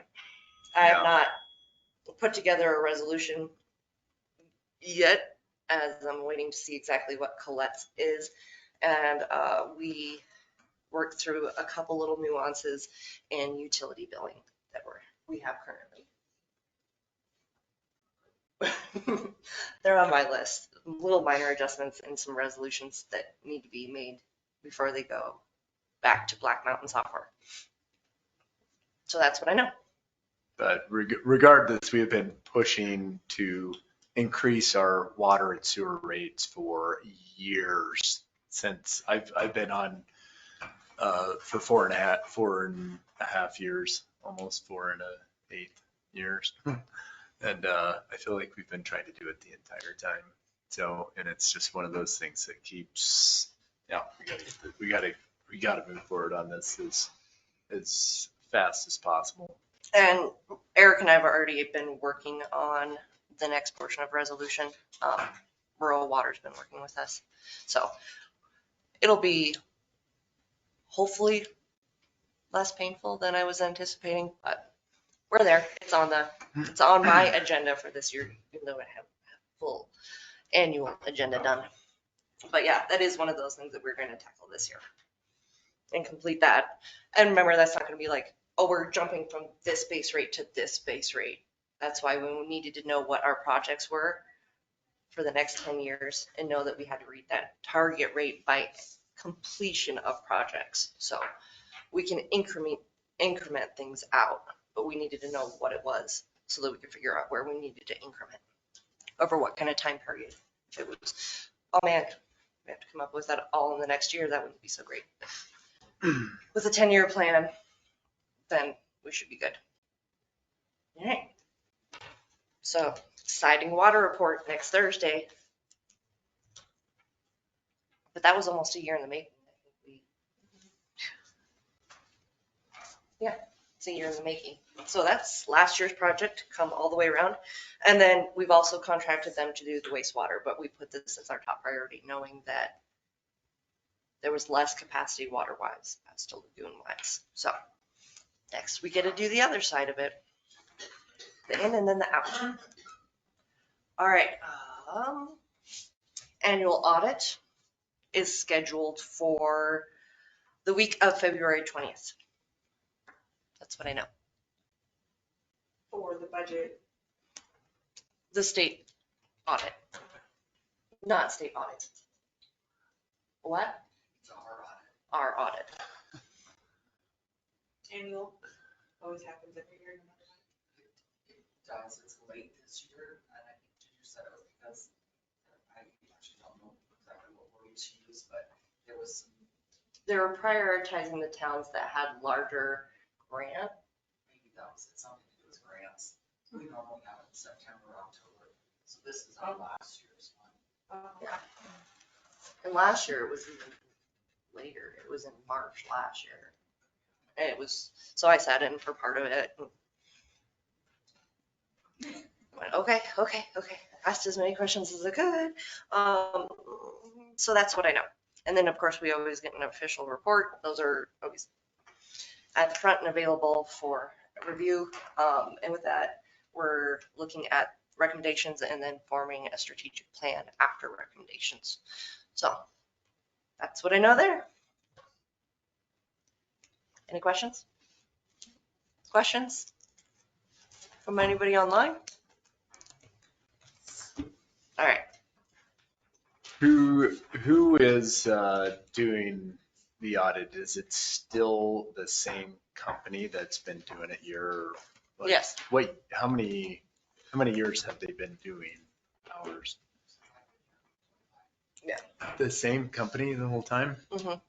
Is there any, I was under the impression that it was like 8 years, and I was just curious if we were, I felt like it, I've discussed it before, like changing every 8 years or every 4 years or something like that. It was, go ahead. When I went to conference last year, this was one of those topics, and I asked at the executive session. So only state approved companies, and there's very few, are actually licensed to do a municipal audit. And as soon as you start switching from one to another, as far as I could find out, then you get moved to their bottom of the list. So in my mind, while a new set of eyes might see something that's different, don't quote me, but last year I remember there being 6 to 9 companies that do municipal. I'd have to double check. But it's very specific licensure from the state on who can do it. Okay. Not just any accountant can come in and. Previously, we actually created a finance committee where a couple of us got together and asked the auditor questions as well, which I don't know, does that cost any extra? I think there's just a flat rate for the audit I think there is. price. And then if you have any questions, I guess, concerning finances, you can go and ask or call in and ask. Yeah. Do you want me to make an arrangement for a time at the end of their audit for you? It's like an exit interview with them, basically. Is that a yes? Make that I arrangement? think so. Just Okay. to maybe. Do you know the exact date? They will be here the whole week. The audit usually takes 20, I know they start the 20th, even though it's a holiday. They physically come in here and do it? Oh, yeah. This whole room becomes piles of paper. And last time there was 2, maybe 3 guys on calculators, and I'm like, I don't know that you can move their hand that fast. Lead guy, and then you go back and forth and look for documents. And it's a run amok. But yeah, they are on site for it, reviewing.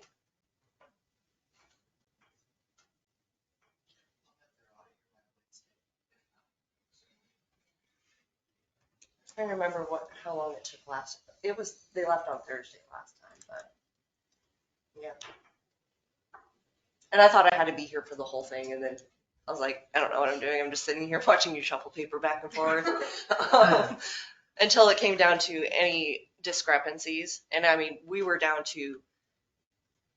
spent, I know at one point it was 2 cents, and we spent a half an hour. And then at that point, they're like, okay, we're going to abandon this 2-cent fine.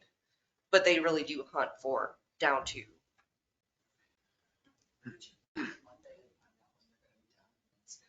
Yeah. I'll email you, and then I'll set up a time and let them know ahead of time that if Yeah, I'd like to peek in and ask any questions. I think it would be interesting for everyone to maybe just listen to what the auditor has to say and what some of the items that they have that are contentious points, I guess. Like, well, the city has had this violation every year, and it's just because, we don't have enough manpower or person power. So. All right, so. Nice correction. Nowadays. He's like, I have to be careful up here. Good job. Good All right, so I will make sure and contact them and set up an exit interview. And then email you all the time. Okay. Anything else on that? Are we good?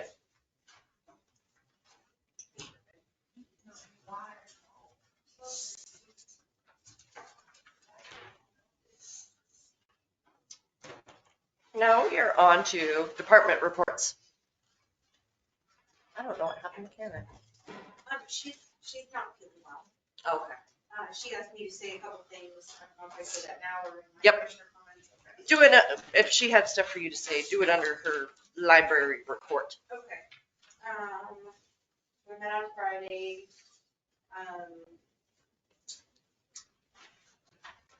I think the biggest thing is we would like to, biggest thing is we're doing some strategic planning. We had another meeting this week for strategic planning for, I think for another mill levy at some point, but we're doing some big community outreach, good progress.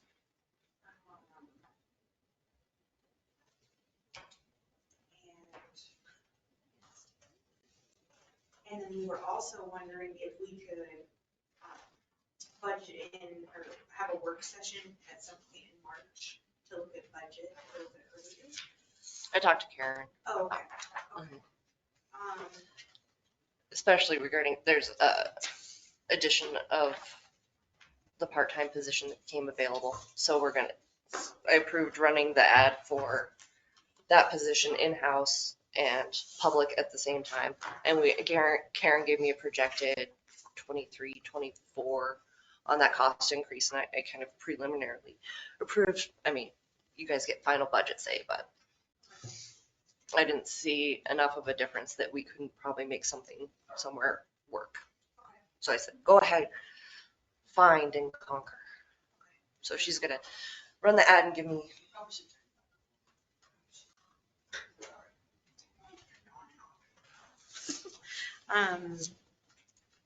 What else? The seed swap was canceled because of bad weather. There's a jazz festival happening in BC on the 24th of June. Is that what kind of thing she says usually? Mhm. Okay. Yeah. They were busy. No bad things with the facilities. Yeah. The baby's adorable. I love to see him when I go in there. Oh, Bailey's. That one is on there. Mm-hmm. He's very happy. All right, you got John's report, Mm-hmm. email. Any questions, comments?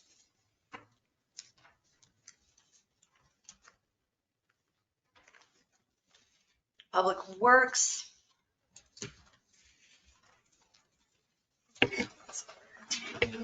Oh. Yeah, that's right. Any questions there? It does look like that Eric has a part-time candidate that has applied. Oh, nice. Yeah. So that they'll go through the traditional probation and all of that, but at least getting ready for summer. And again, if you know anybody that wants a full-time position in Public Works, send them Eric's way. Right, because they need another full-time person. No experience necessary?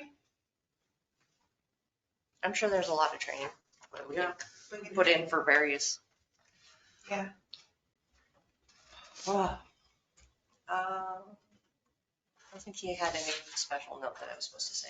Told him not to come because the general, we plowed and then we plowed and then we plowed. So I'm trying to keep the overtime down to a minimum. So I didn't make him sit through a meeting so that he could spend more time plowing if it snows again. Well, that's exciting. The meeting with the manor, huh? That's exciting. So working his way through. Yeah. All right, We love Tony, that plow truck. you're hanging out. Cute. I actually didn't do a written report, and I apologize. As Nikki said, we have 2 more conditional use permits coming in March. That are for single house dwellings, just in or commercial, no, commercial industrial area. I don't get that report out, maybe, hopefully, find out later. Now that the food staff report is done, it's just waiting for me to decide when you guys are gonna hear it. And it probably will just be, I don't know if it'll be the first of some, but at any rate, for us to, I'm working with the school on a couple of duplex projects over here on Stephen Street. They own property. So we're trying to kind of back to the drawing board. They have 2 lots. They'd like to put duplex on each one, but there's not enough square footage to do so. They're trying to decide what they're gonna do. Zoning has not slowed down for the winter, unfortunately. Any questions? I did, but then I lost it, so.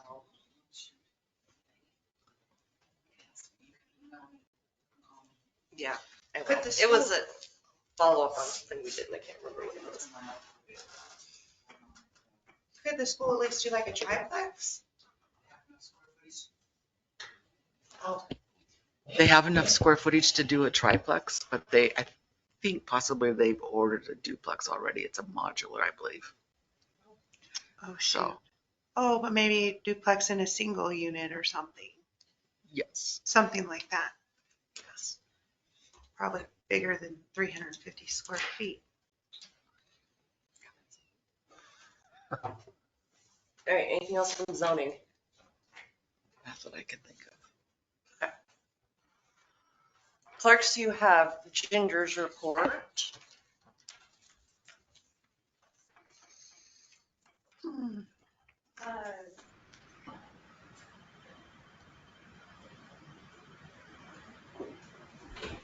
The applicants. Or is this hers? It's hers. Well, it says she participated. So I would ask. We'll wait. You can do all that.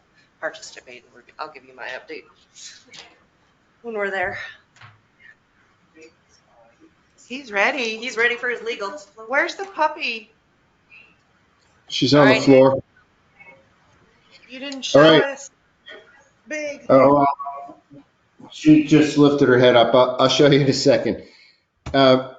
Okay, so one of the observations, when you have a current issue that comes before you all as this conditional use permit tonight, it's a perfect example of where you're supposed to, take some notes and say, okay, if short-term rental or Airbnb is going to be an issue coming up, then by all means, start legislating. That's how you control these things. And that's the best way to do it. Um, and, to be honest with you all, you cannot anticipate every single issue that's going to happen. But if you're proactive and you are serious about wanting to steer the town in a certain manner, then when these things become apparent, you go to work, you do your homework, and you come back a month from now with another proposal for discussion. You have your public hearings. The city of Bozeman wrestled with the entire issue. I'm sorry? Was it? I guess I was just hearing an echo. Okay, so the city of Bozeman wrestled with the issue of short-term rentals. They studied the thing for, I think, 3 years before they finally came up with an ordinance. I've previously shared that with the commission. I don't know if it was this last year with you, Nikki, or the prior administration. So that's something that you might want to study and take up actively this year. When you have this water rate thing come in front of you, I just wanted to go back and Nikki, I just sent you an email, the attachment of the Montana Code annotated that deals with the public notice and publication. It's very complicated. Yeah, and then there's like basic six basic principal reasons for why you make your increase. And of course, it has to be supported with your engineering report, which is why you went through that whole process. But basically, the reason why you would increase the cost is the cost of service, recent repairs, future maintenance and repairs, inflation, debt service, and then water fund reserves. So there's actually 6 categories that go into the whole equation of how you come up with your new rates. And hopefully, your engineers came up with all that stuff. So, this is, what we have in front of you guys, current, present. Um, as far as, what I'm doing behind the scenes, I mean, if you read John Moore's report, the police report, obviously, I mean, I'm prosecuting all those cases here at your public meetings, and I'm working behind the scenes on any of these legislative proposals that I have the opportunity to review and assist you all with. And it's always an ongoing privilege to be able to assist the town and the commissioners and anybody, all of the commissioners. I mean, you should feel free. I mean, if you need to, if you have ideas you want to run past me at any given time, I mean, feel free to contact me. I'm here. I'm your town attorney. So that's my report. Thank you, James. Oh, one other thing. Come here. Get your paws up here. Come here. Come on. Paws up. Paws up. Come on. Get your paws up. Get up there. Paws up. Come on. Whoa, whoa. She tried jumping up on the counter. Well, Yeah, she got really big. Okay. have to have our guest appearance. Thank you, Another James. guess. All right. Thanks. Tina, commission report. Been working a little bit with Nikki on figuring out how we're gonna get a hold of all these VRBO short-term rentals and get them to be licensed.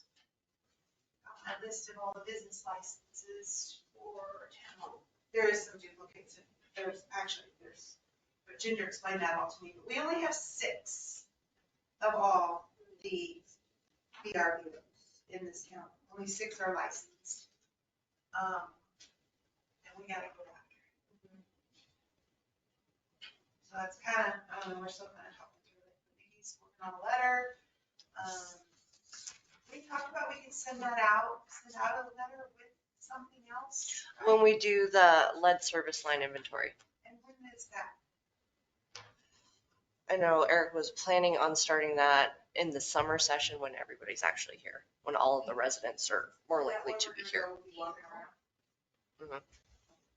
Please, I'm working on it every Tuesday, isn't He has been working on some of them, but as far as the mailer goes, So we've got a little bit of time, but yeah, we got it, get on it.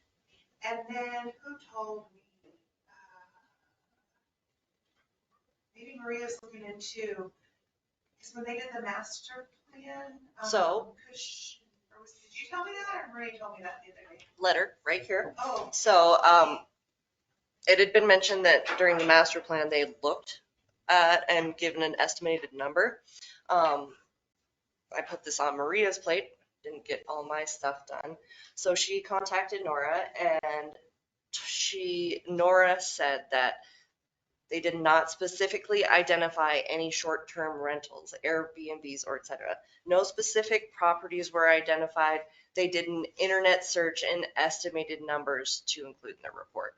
So there was no accurate data from Cushing Terrell on. Like 38 or 42 or not. It's just a number though, and it's an internet search. So when you do go on to the sites for a VRBO or Airbnb and you look for Ennis, you get everything within and without city limits. So it's not, I mean, that number is really inconsequential in my mind because it's not accurate in any shape, way, manner, form. Nothing is confirmed there.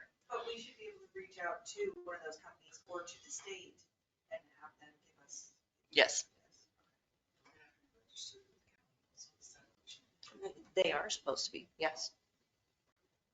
So could we go to sanitation, get a list? You can contact Van and see what list they have. And then, yeah, because we definitely had more than 6 people here the evening. Business license, yes. Yes, in fact, we did. So you could always review those minutes as well and get the list because there was multiple that said that they had them and I have not seen applications submitted. So I don't know if it's clear that they still have them or don't have them, but they did. Some of them may have been not town. They might have been. So, no, I guess they would have been here if it was. Okay.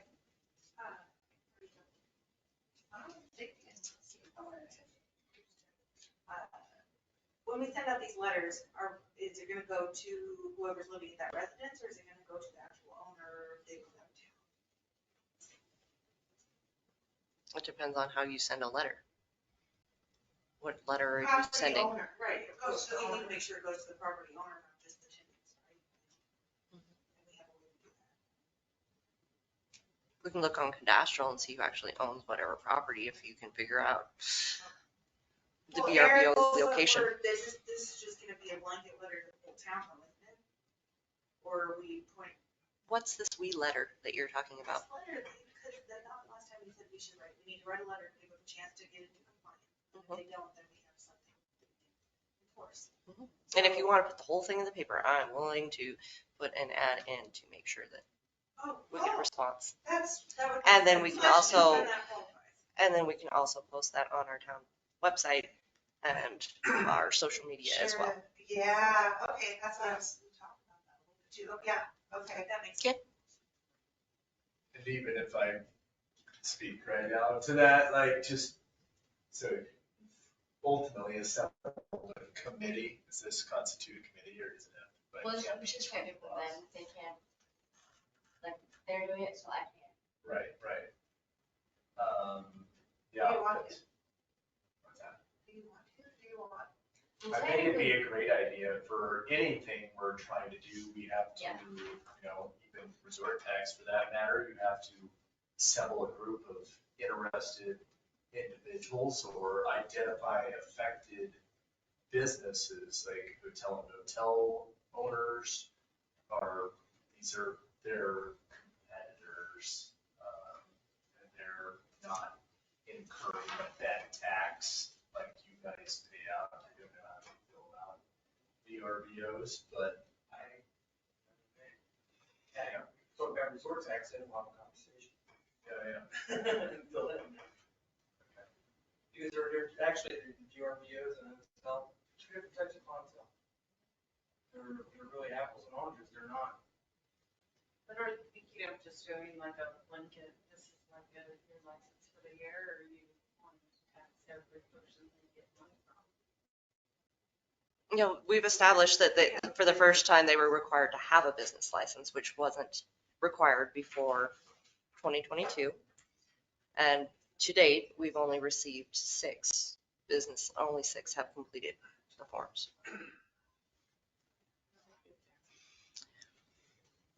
Yeah, just costs that are incurred that they're not paying. And I get that, totally. Yes. It is. I have a VRBO directly in front of my house. I'm not bitter. We need, but yeah. We gotta crack down, you gotta do your part. Nikki, anything else on your, you kind of got library, okay. Yes, sorry, yes. I'm gonna go to library training on Wednesday in Virginia City. And I'm gonna try really hard to go to the resort tax meeting in Big Sky on Friday. Try to go to that. 9 to noon 9 to noon. is, I think. I'd have to check my email again. I have the email. Can we Zoom?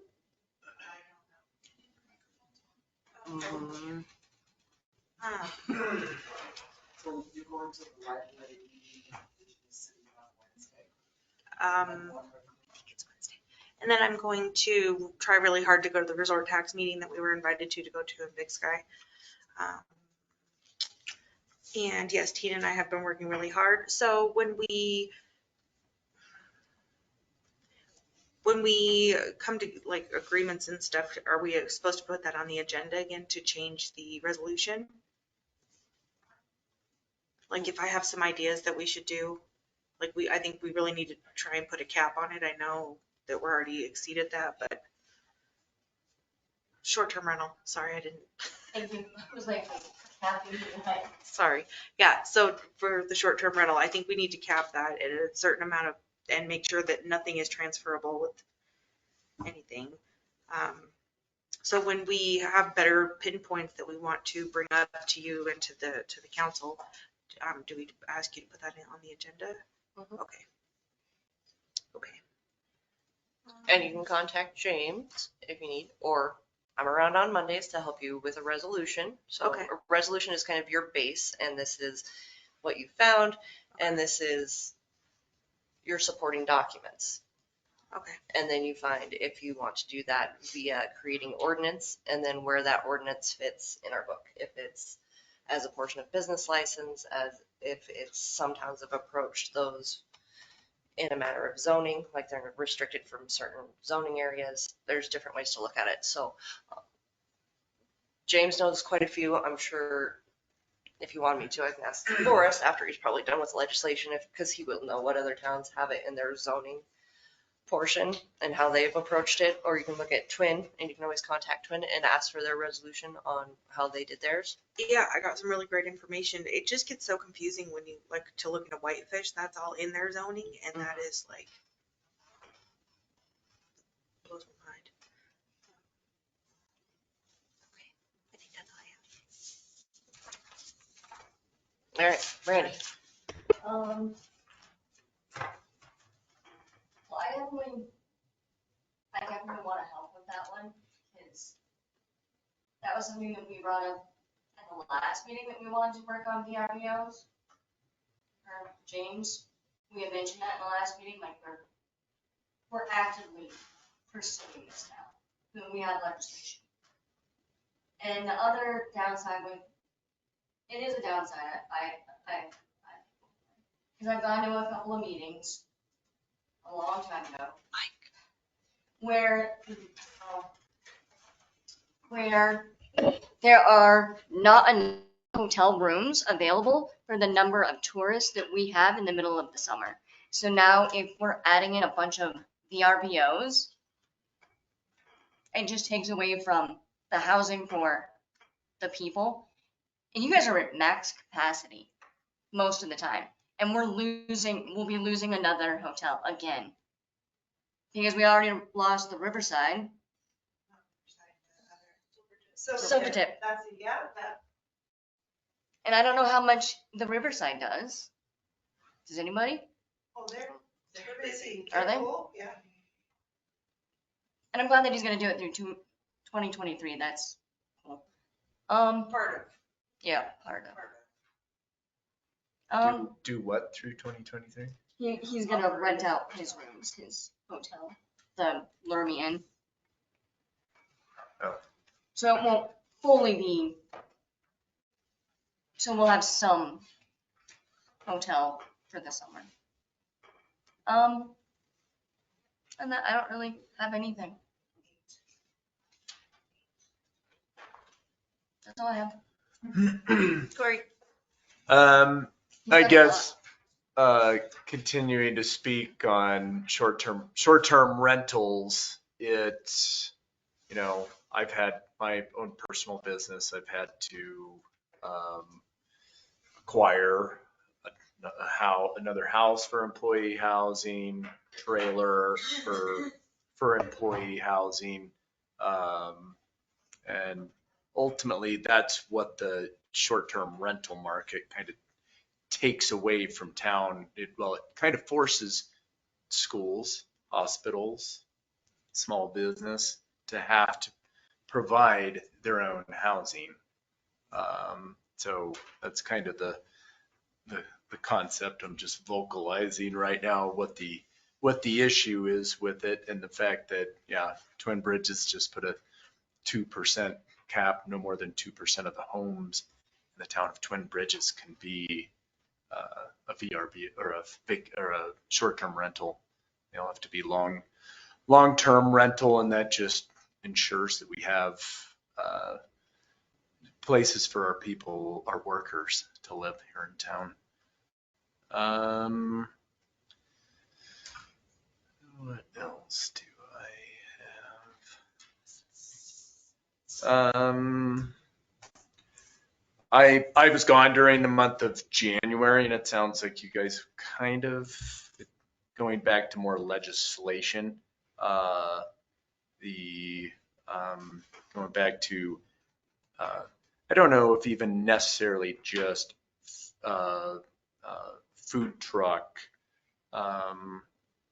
legislation, but maybe any modular vehicle that is moving around at a point of sales for stuff. If we were to, I'm under the impression that even our one and only food truck that we have in town is willing to pay a little bit more for their business license. Yes. About the food trucks. So food trucks are a tough issue. They don't fit into an easy category. It's probably best to pass a separate or new ordinance to deal with it. But you could probably regulate under section 1148 as a temporary use. There's really a broad definition of temporary use and can put conditions on use to alleviate concerns. One more time, so you know what you said. So what Forrest said was that food trucks are a tough issue. They don't fit into an easy category. It's probably best to pass a separate or new ordinance to deal with it. But you could probably regulate them under section 1148 as a temporary use. There is really broad definition of temporary use, and you can put conditions on the use to alleviate concerns. So that might be a way to address them. Yeah. And they're pretty regular. What's that? They're not very temporary. And, Well, and that's, I mean, Bozeman, for example, is actually zoned areas for these businesses to solicit, if you will. Kalina was gone during the month of, she was the one business that had the taco bus right across. She was not selling tacos at the time, and I think that got brought up, so it wasn't, I mean, arguably, it didn't, I guess, affect her business, but it was a Willie's. But I'm totally pro food truck. I love how they give a business the ability to, if they don't have a commercial kitchen, they can bring one in during their busy season, and then they don't have to have a commercial kitchen setting dormant for, I mean, what's our tourist season, 4 months where we're really moving along and might need that additional service. But still, I guess, just as far as how much a business license costs is what I would like to see kind of reviewed. So I'd like to see it on the next agenda. so, sorry, just to clarify, I'm not laughing at you. Sorry. Probably should play poker. That was not my best poker face. Like, it took 30 years to get business licenses fixed. We did that last year. I do not want this entire year to be a replay of last year. Sorry. Steering the boat so that we actually make progress is also going to be part of it. Or maybe just legislation then. So determining where they're located. So when there is actually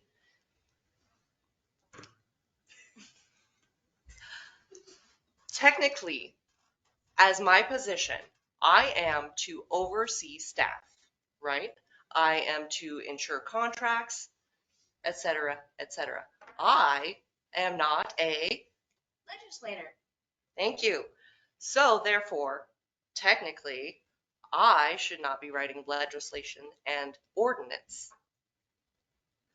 We have pushed through the vast majority of last year with a lot of staff help and me doing things that I'm not entirely, isn't my role. So I'm not able to focus on the things that I need to focus on. I will always excuse myself in a tie vote if it is something that I helped draft or review, so that that's very clear. But I wrote resolution 588, 587. Those are actually legislative actions. So for you to get something on this agenda, you have to either, if you want to talk about business licenses as a general, we can schedule a work session. If you have something prepared for the agenda as a resolution, I intend to do cap VRBOs. I intend to change the licensing or restrict. If you have those prepared and reviewed, then I will put them on the agenda. That's how that goes. Okay. What else you got? What else? I guess I would like to not necessarily address Brittany's concerns, but I'm just curious. Like, I know those are in-house matters. Was one thing when we tried to discuss them in a previous meeting, but I was recently fired from a job, and I was like, it was like, definitely just like, what happened here? What am I missing for ingredients? How did this happen? How could I have prevented it? And I just was definitely just brainstorming, I guess, with myself on stuff like that. So I think some of the issues that she did bring up, I would I would like to be a part of the conversation if that's possible, or the commission be a part of the conversation. And I don't know exactly how that, where we fit into that. So Okay. yeah, I'll give you the current update in my report and then perfect. maybe I'll. Okay. What else you got, Corey? I got fired. Listen, question. We do have, like, there's some guideline for food trucks, food trailers, like, right? We have Private that. property. Private property. Okay. That's it? That's the extent of it? Do you want to expand on that possibly too? Just from a, I guess it would be the dollar amount that they pay for their business license. Ultimately, So I guess. as a curiosity, you should, I did the math. So I took and looked up Bozeman's business license fee. And then I took the population of Bozeman and then took the population of Ennis and then compared those two and figured it out that way. And I encourage you to kind of run that amongst the ones that have their business license for food trucks and do a comparison. Because I think when I ran the number based off of 800, I think that's what you said for, Yes. and then the population of Bozeman compared to the population of Ennis. And guess what the drum roll is? If you actually did apples to apples in that nifty equation that we learned in 6th grade math, because we were just doing them the other day at my house, $6.52 if you actually do comparison to comparison. That's what we would, if we were going to compare ourselves to Bozeman, population to population, business license to business license, you would charge a food truck $6.52. So I'm just saying, you want to compare apples and apples, that's how you do it, number to number, $50. Say this. Any other details with retail? Yeah. So.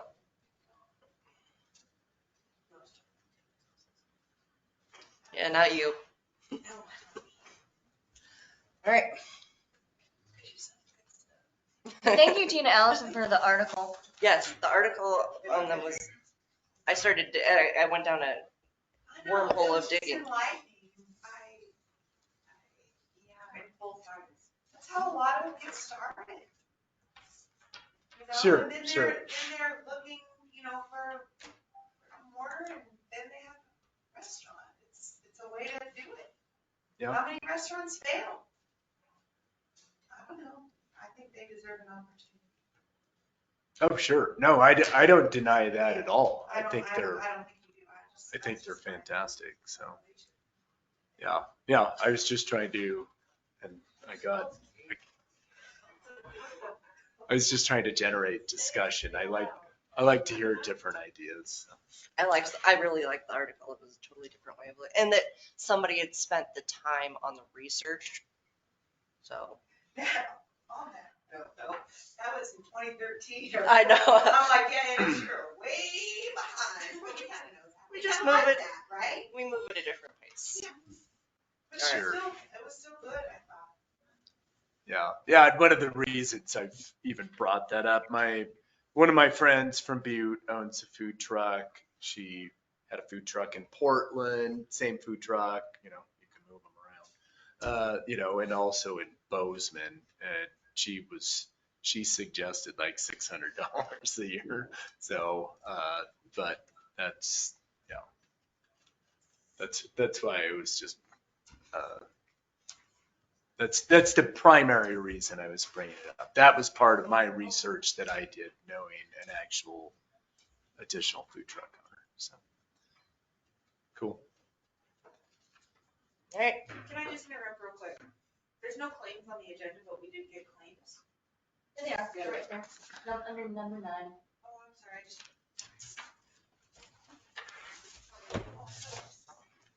The Yellow Book of Awesomeness.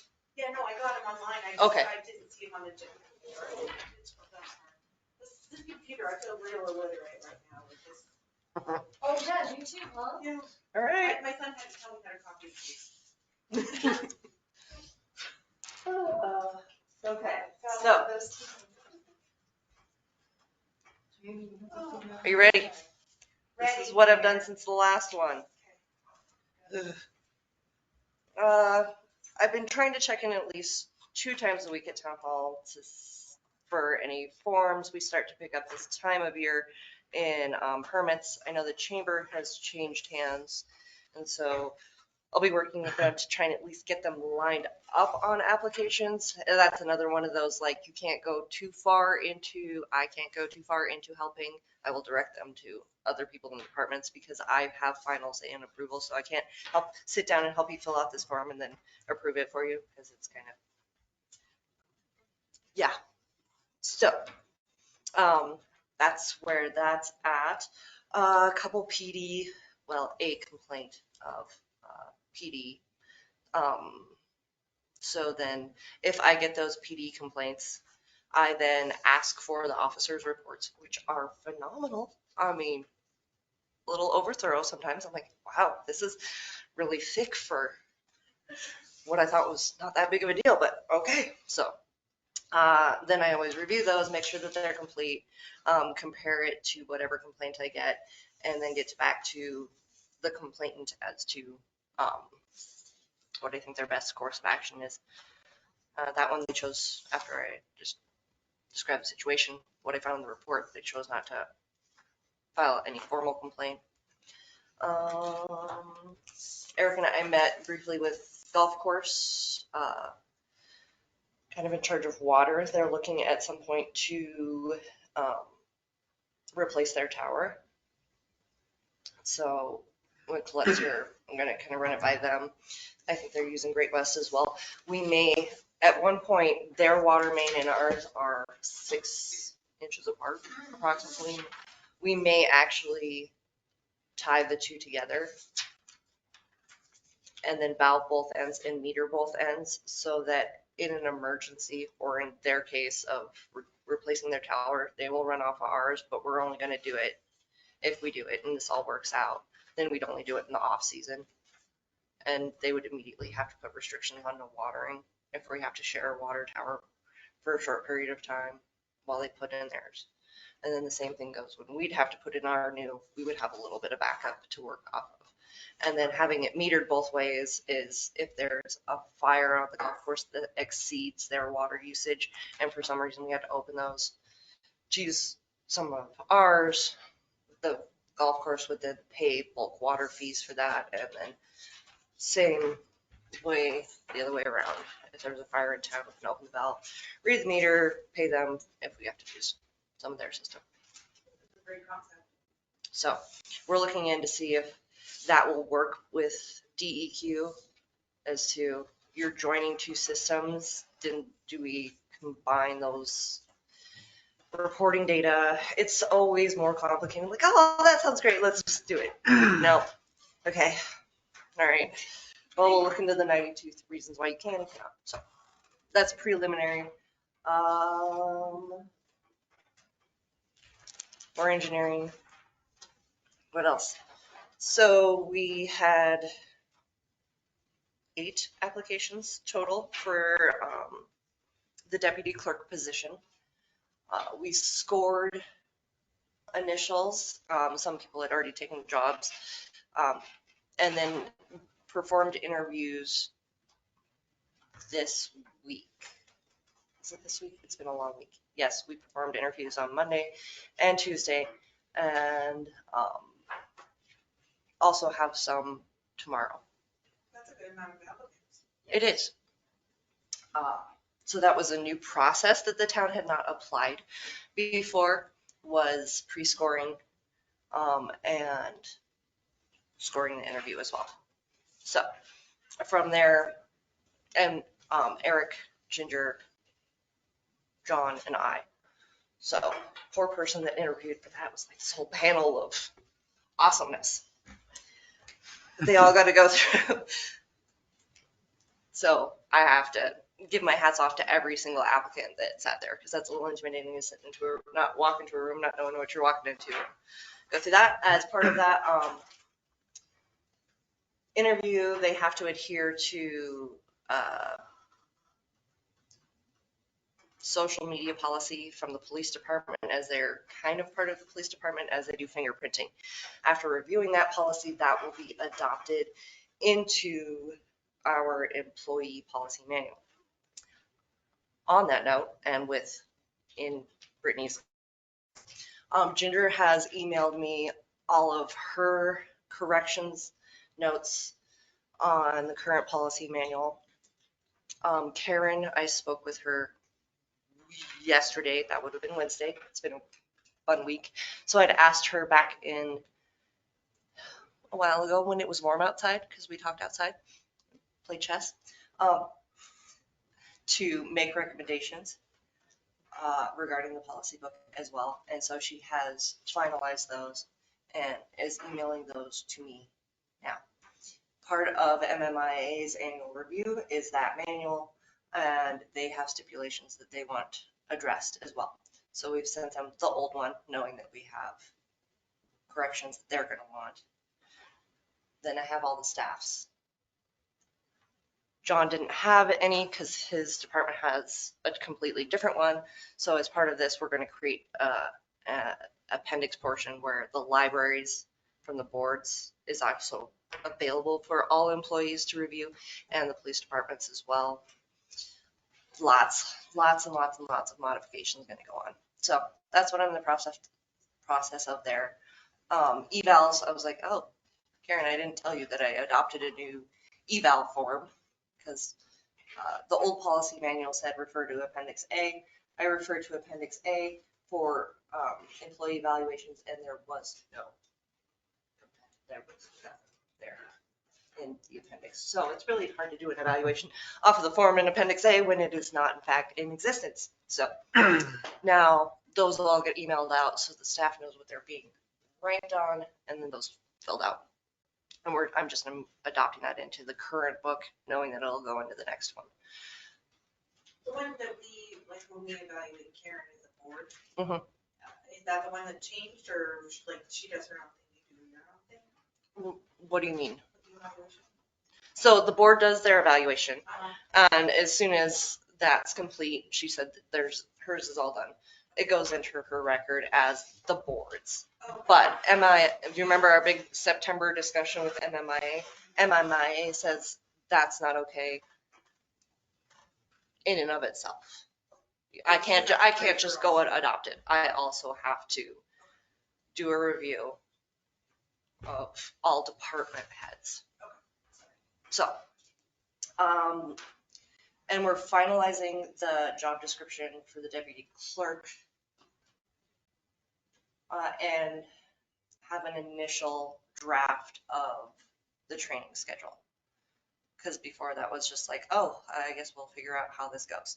So we have at least an initial start of the training regimen and schedule.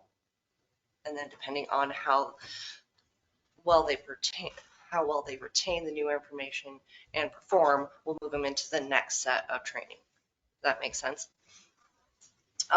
for that. And so that's all. Does that address all of those? Pretty much. Can't cross-train until I have another deputy clerk to cross-train a clerk. Susie,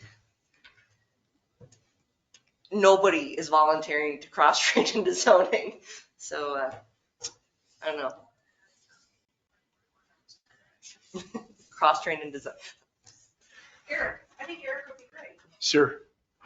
But it is one I of those second things that. in my mind, while we do have that need in the clerk position, without Susie in her position, it would be a nightmare around here.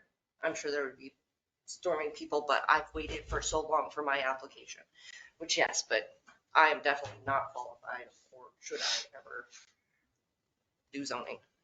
You would just pay for us to do that? Cross-train? I mean, you know, to be the cross-trained person. Would that be forest training?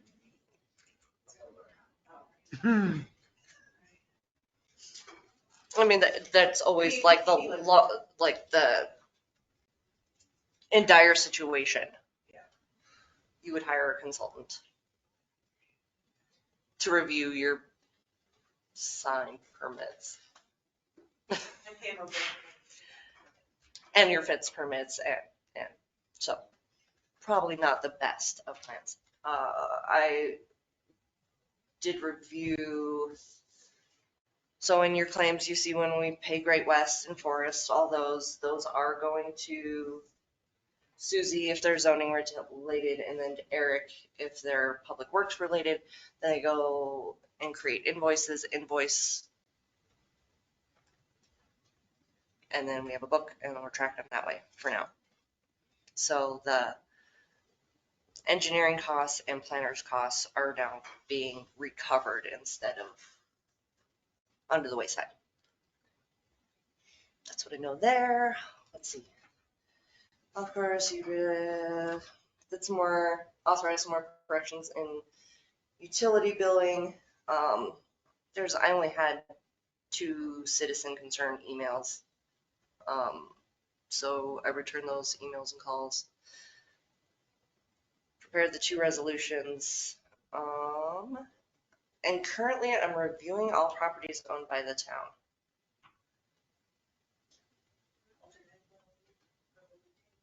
Just reviewing all, I was unaware that the town had other properties besides one up there, here, the park. So currently it doesn't say that on cadastral, but I guess the Madison County dump is part of Ennis Town's property, which I didn't, but if you look on cadastral right now, it says that it's shared in Montana. So trying to clarify why, how, whatever. So reviewed that file, which was that thick and very flimsy.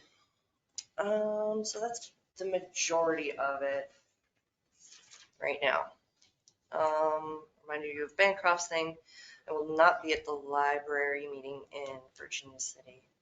I have a child appointment that day. And I did say that you were attending resort tax, but maybe okay. And if you could RSVP if you can, because he called for a head count. Trying to remember, but there's something else in my house. Oh, I made a hot date. My husband, because tonight's his birthday, so I said, hey, Friday night I'll take you out, so I'm not going to the big sky thing. So that's what's going on there. I think that's the majority of concerns. I'm checking them off. And it's just going to be a little bit of time and a plan. But having the plans written, I think, is the next step. So that's where I'm at. That's all I got. Questions, comments?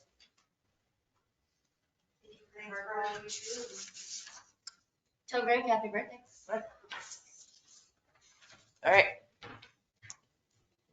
Next agenda item. I move to approve claims. Did I get it right? Yeah. Well, does anybody want to add anything to the unscheduled matters? Corey? No, I have some work to do before I can say. Okay. I was like, if you guys wanted to do it, you can put it on the work session for next week. No. I mean, maybe we could. Talk. I don't know.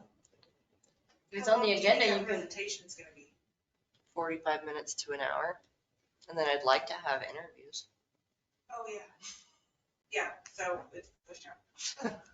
Okay. And then remember with our resolutions that we have completed, we were going to have 3 public hearings in addition to 2 conditional use permit hearings at our March meeting. And at some point we have to, besides Christy being our planning board representative, if I get hit by a bus tomorrow, Oh, yeah. Susie's going to be really mad because they'll be signing her paycheck. Because that was Christy. So I didn't know if you guys wanted to proceed with a chair at the March or would like to see if we get a full house and then elect chair. Is that something we can just do, like, if we have time next week, if we have applicants next week, or does it have to be on the document? It has to be on an agenda. March's week. Okay. All right. So it is possible to hold interviews next week? Mm-hmm. Oh, okay. Because we have time to publicly notice. We're still within the. Oh, okay. I'm a bad kid because technically I have the agenda out to you today for next week, but the only thing on there currently is the water report. So I thought you guys might not beat me too bad that I didn't have an official agenda that said just that on it. But that is a public hearing and it has been noticed in the paper. So hopefully we get some letters. Anything else? So anyway, March is going to be, what did I say? 2 and then 3, 5 public hearings to start before our regular meeting.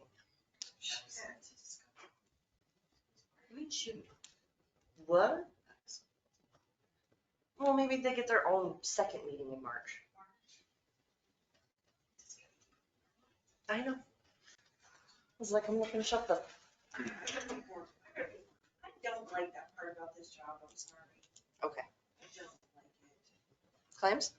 No, I like claims, I don't like the CUPs, I don't want to be authorized shit that I shouldn't be authorized, I have no knowledge of period. How do you really feel about this? Very frustrating, I am not qualified to make it. Practice makes perfect. You're an American. You can do anything you want to. All right. We always taper off at the end of the night. Yeah. Claims is what I was saying. Claims. Second. Any objections, comments? Me. All right. All good? Okay. Move to adjourn. You have to vote on approving them. Aye. Okay. Move to adjourn. Second. Okay. Please, no discussion. Just call it. Aye. Aye. Oh, thank God. 9:00. Sure. What? I'm trying to jinx it for next month. Yeah, Susie's like, oh, it's gonna be quick, right? I'm like, not likely. I knew it would be quick.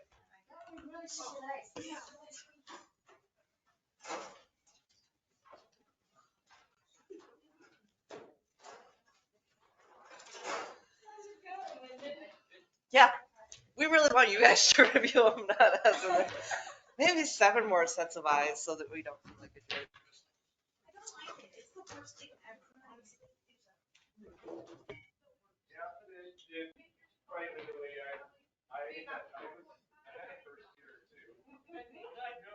I know if we were going to wait up or stuff. I did 27. No, but. Hey, Corey, what's going on there? Why do you have to like conversation? Yeah. That's my abandoned shit.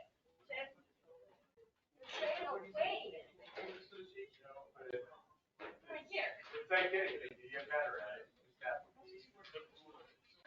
We need to have 3 more discussions. You guys are getting better, you're talking. There's a lot of aspects to this stuff, yeah. Copies of your pictures. Cool. I mean, they're really, I will not say that Eric, I mean, at first, like, my favorite is the sewer camp. We'll get the gist. We'll get the gist. I don't know the.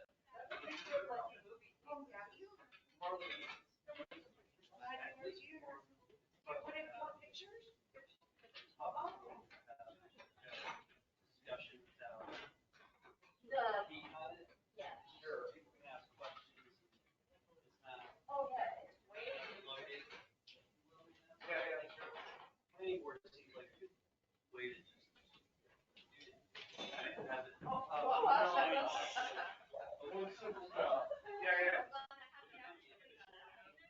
You're not gonna have like public.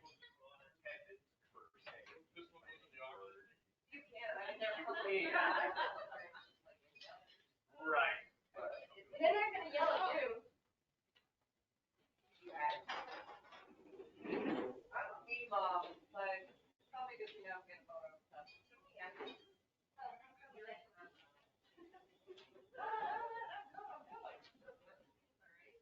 That's how it goes. Well, exactly.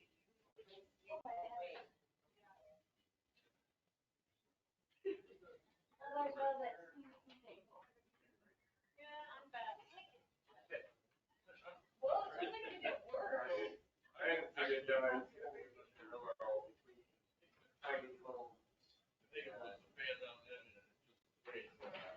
homes have like a bedroom, a living room, a bathroom, a little dining area. Well, how big is it? Maybe you have to find. Oh, we might have.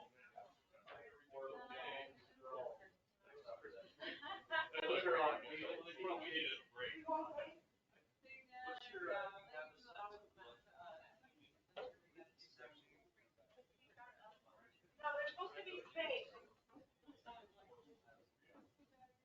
don't remember.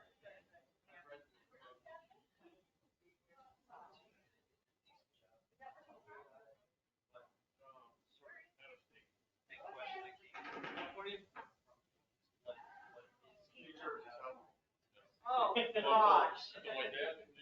There you go.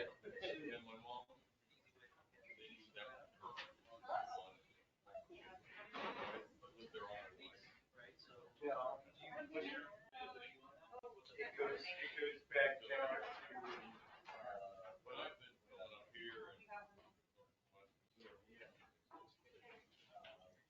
One of those folks that are over there. That's really where. Worship house in the world.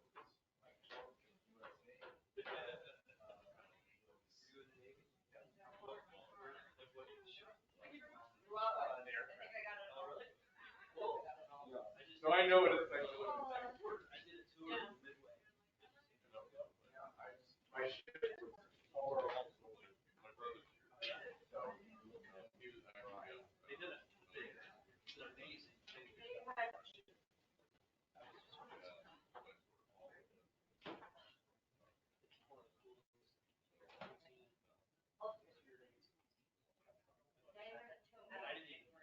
She has a full day.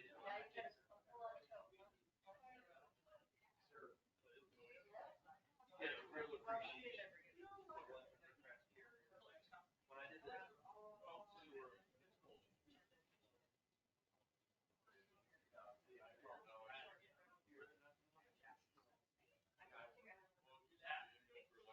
Whatever reason up there is like.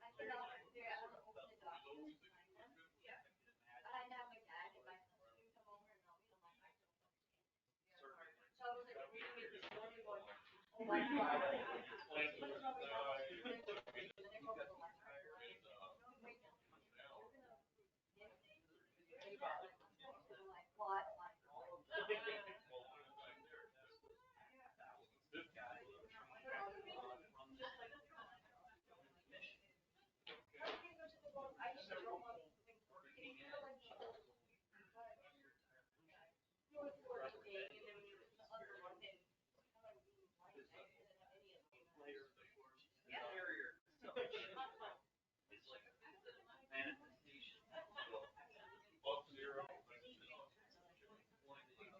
zero. People. Complain. Because they think about what the carriers are meant to do.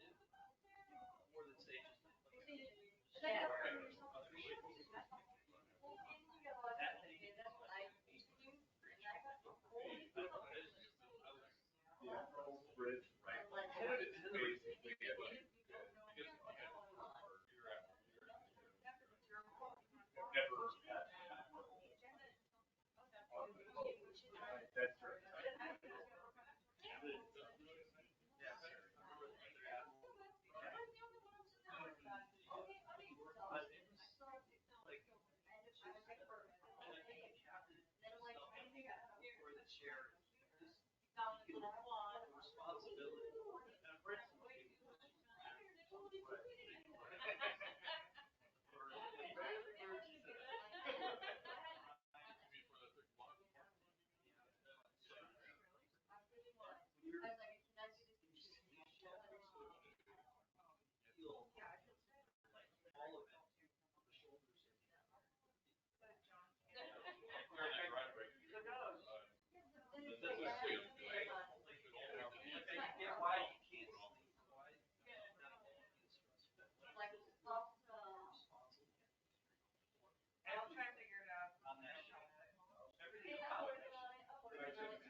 Shot somebody.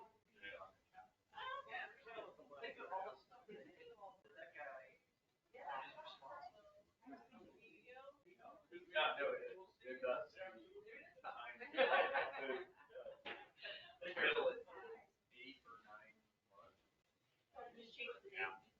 In fact, might be in that position because I think it's well, I have a letter.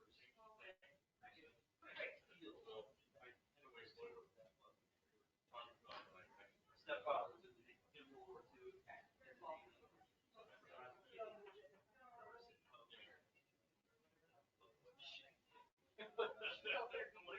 I'm like, whatever. So what was your role? Initially, operations specialist. Anyway, but it's basically service, subservice, and air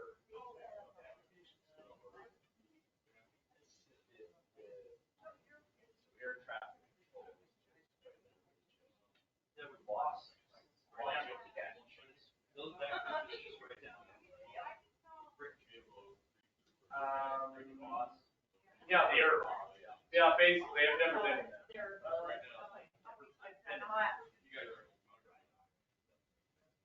Was that the area? No.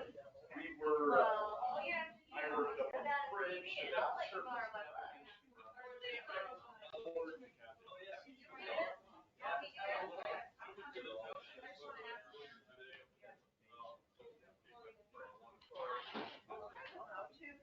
And then I worked in,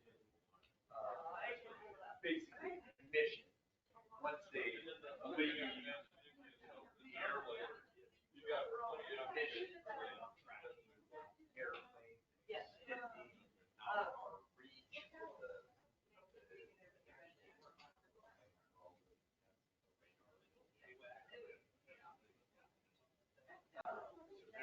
They're extended.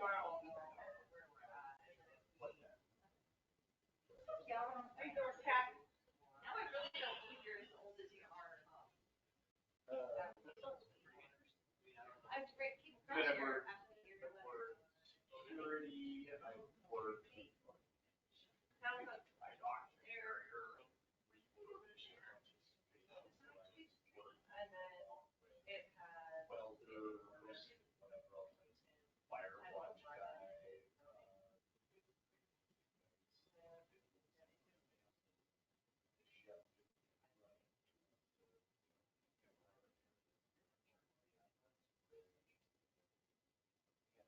combat. Combat.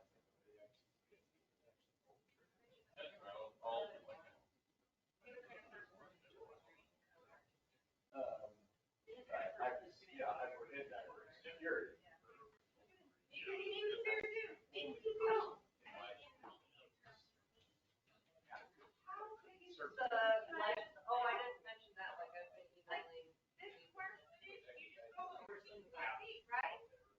Sorry, we have to send someone down. So one of the Oh, it is 20? Which I totally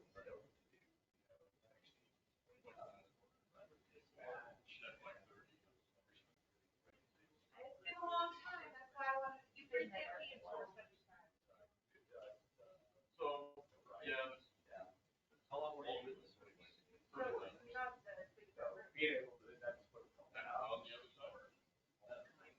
I looked it off, my big Yeah, 13. I loved it. I loved it for my So you got how to get to that. You know, you get a Okay. Good night, friend. Because, I mean, all of it. We worked a lot of it.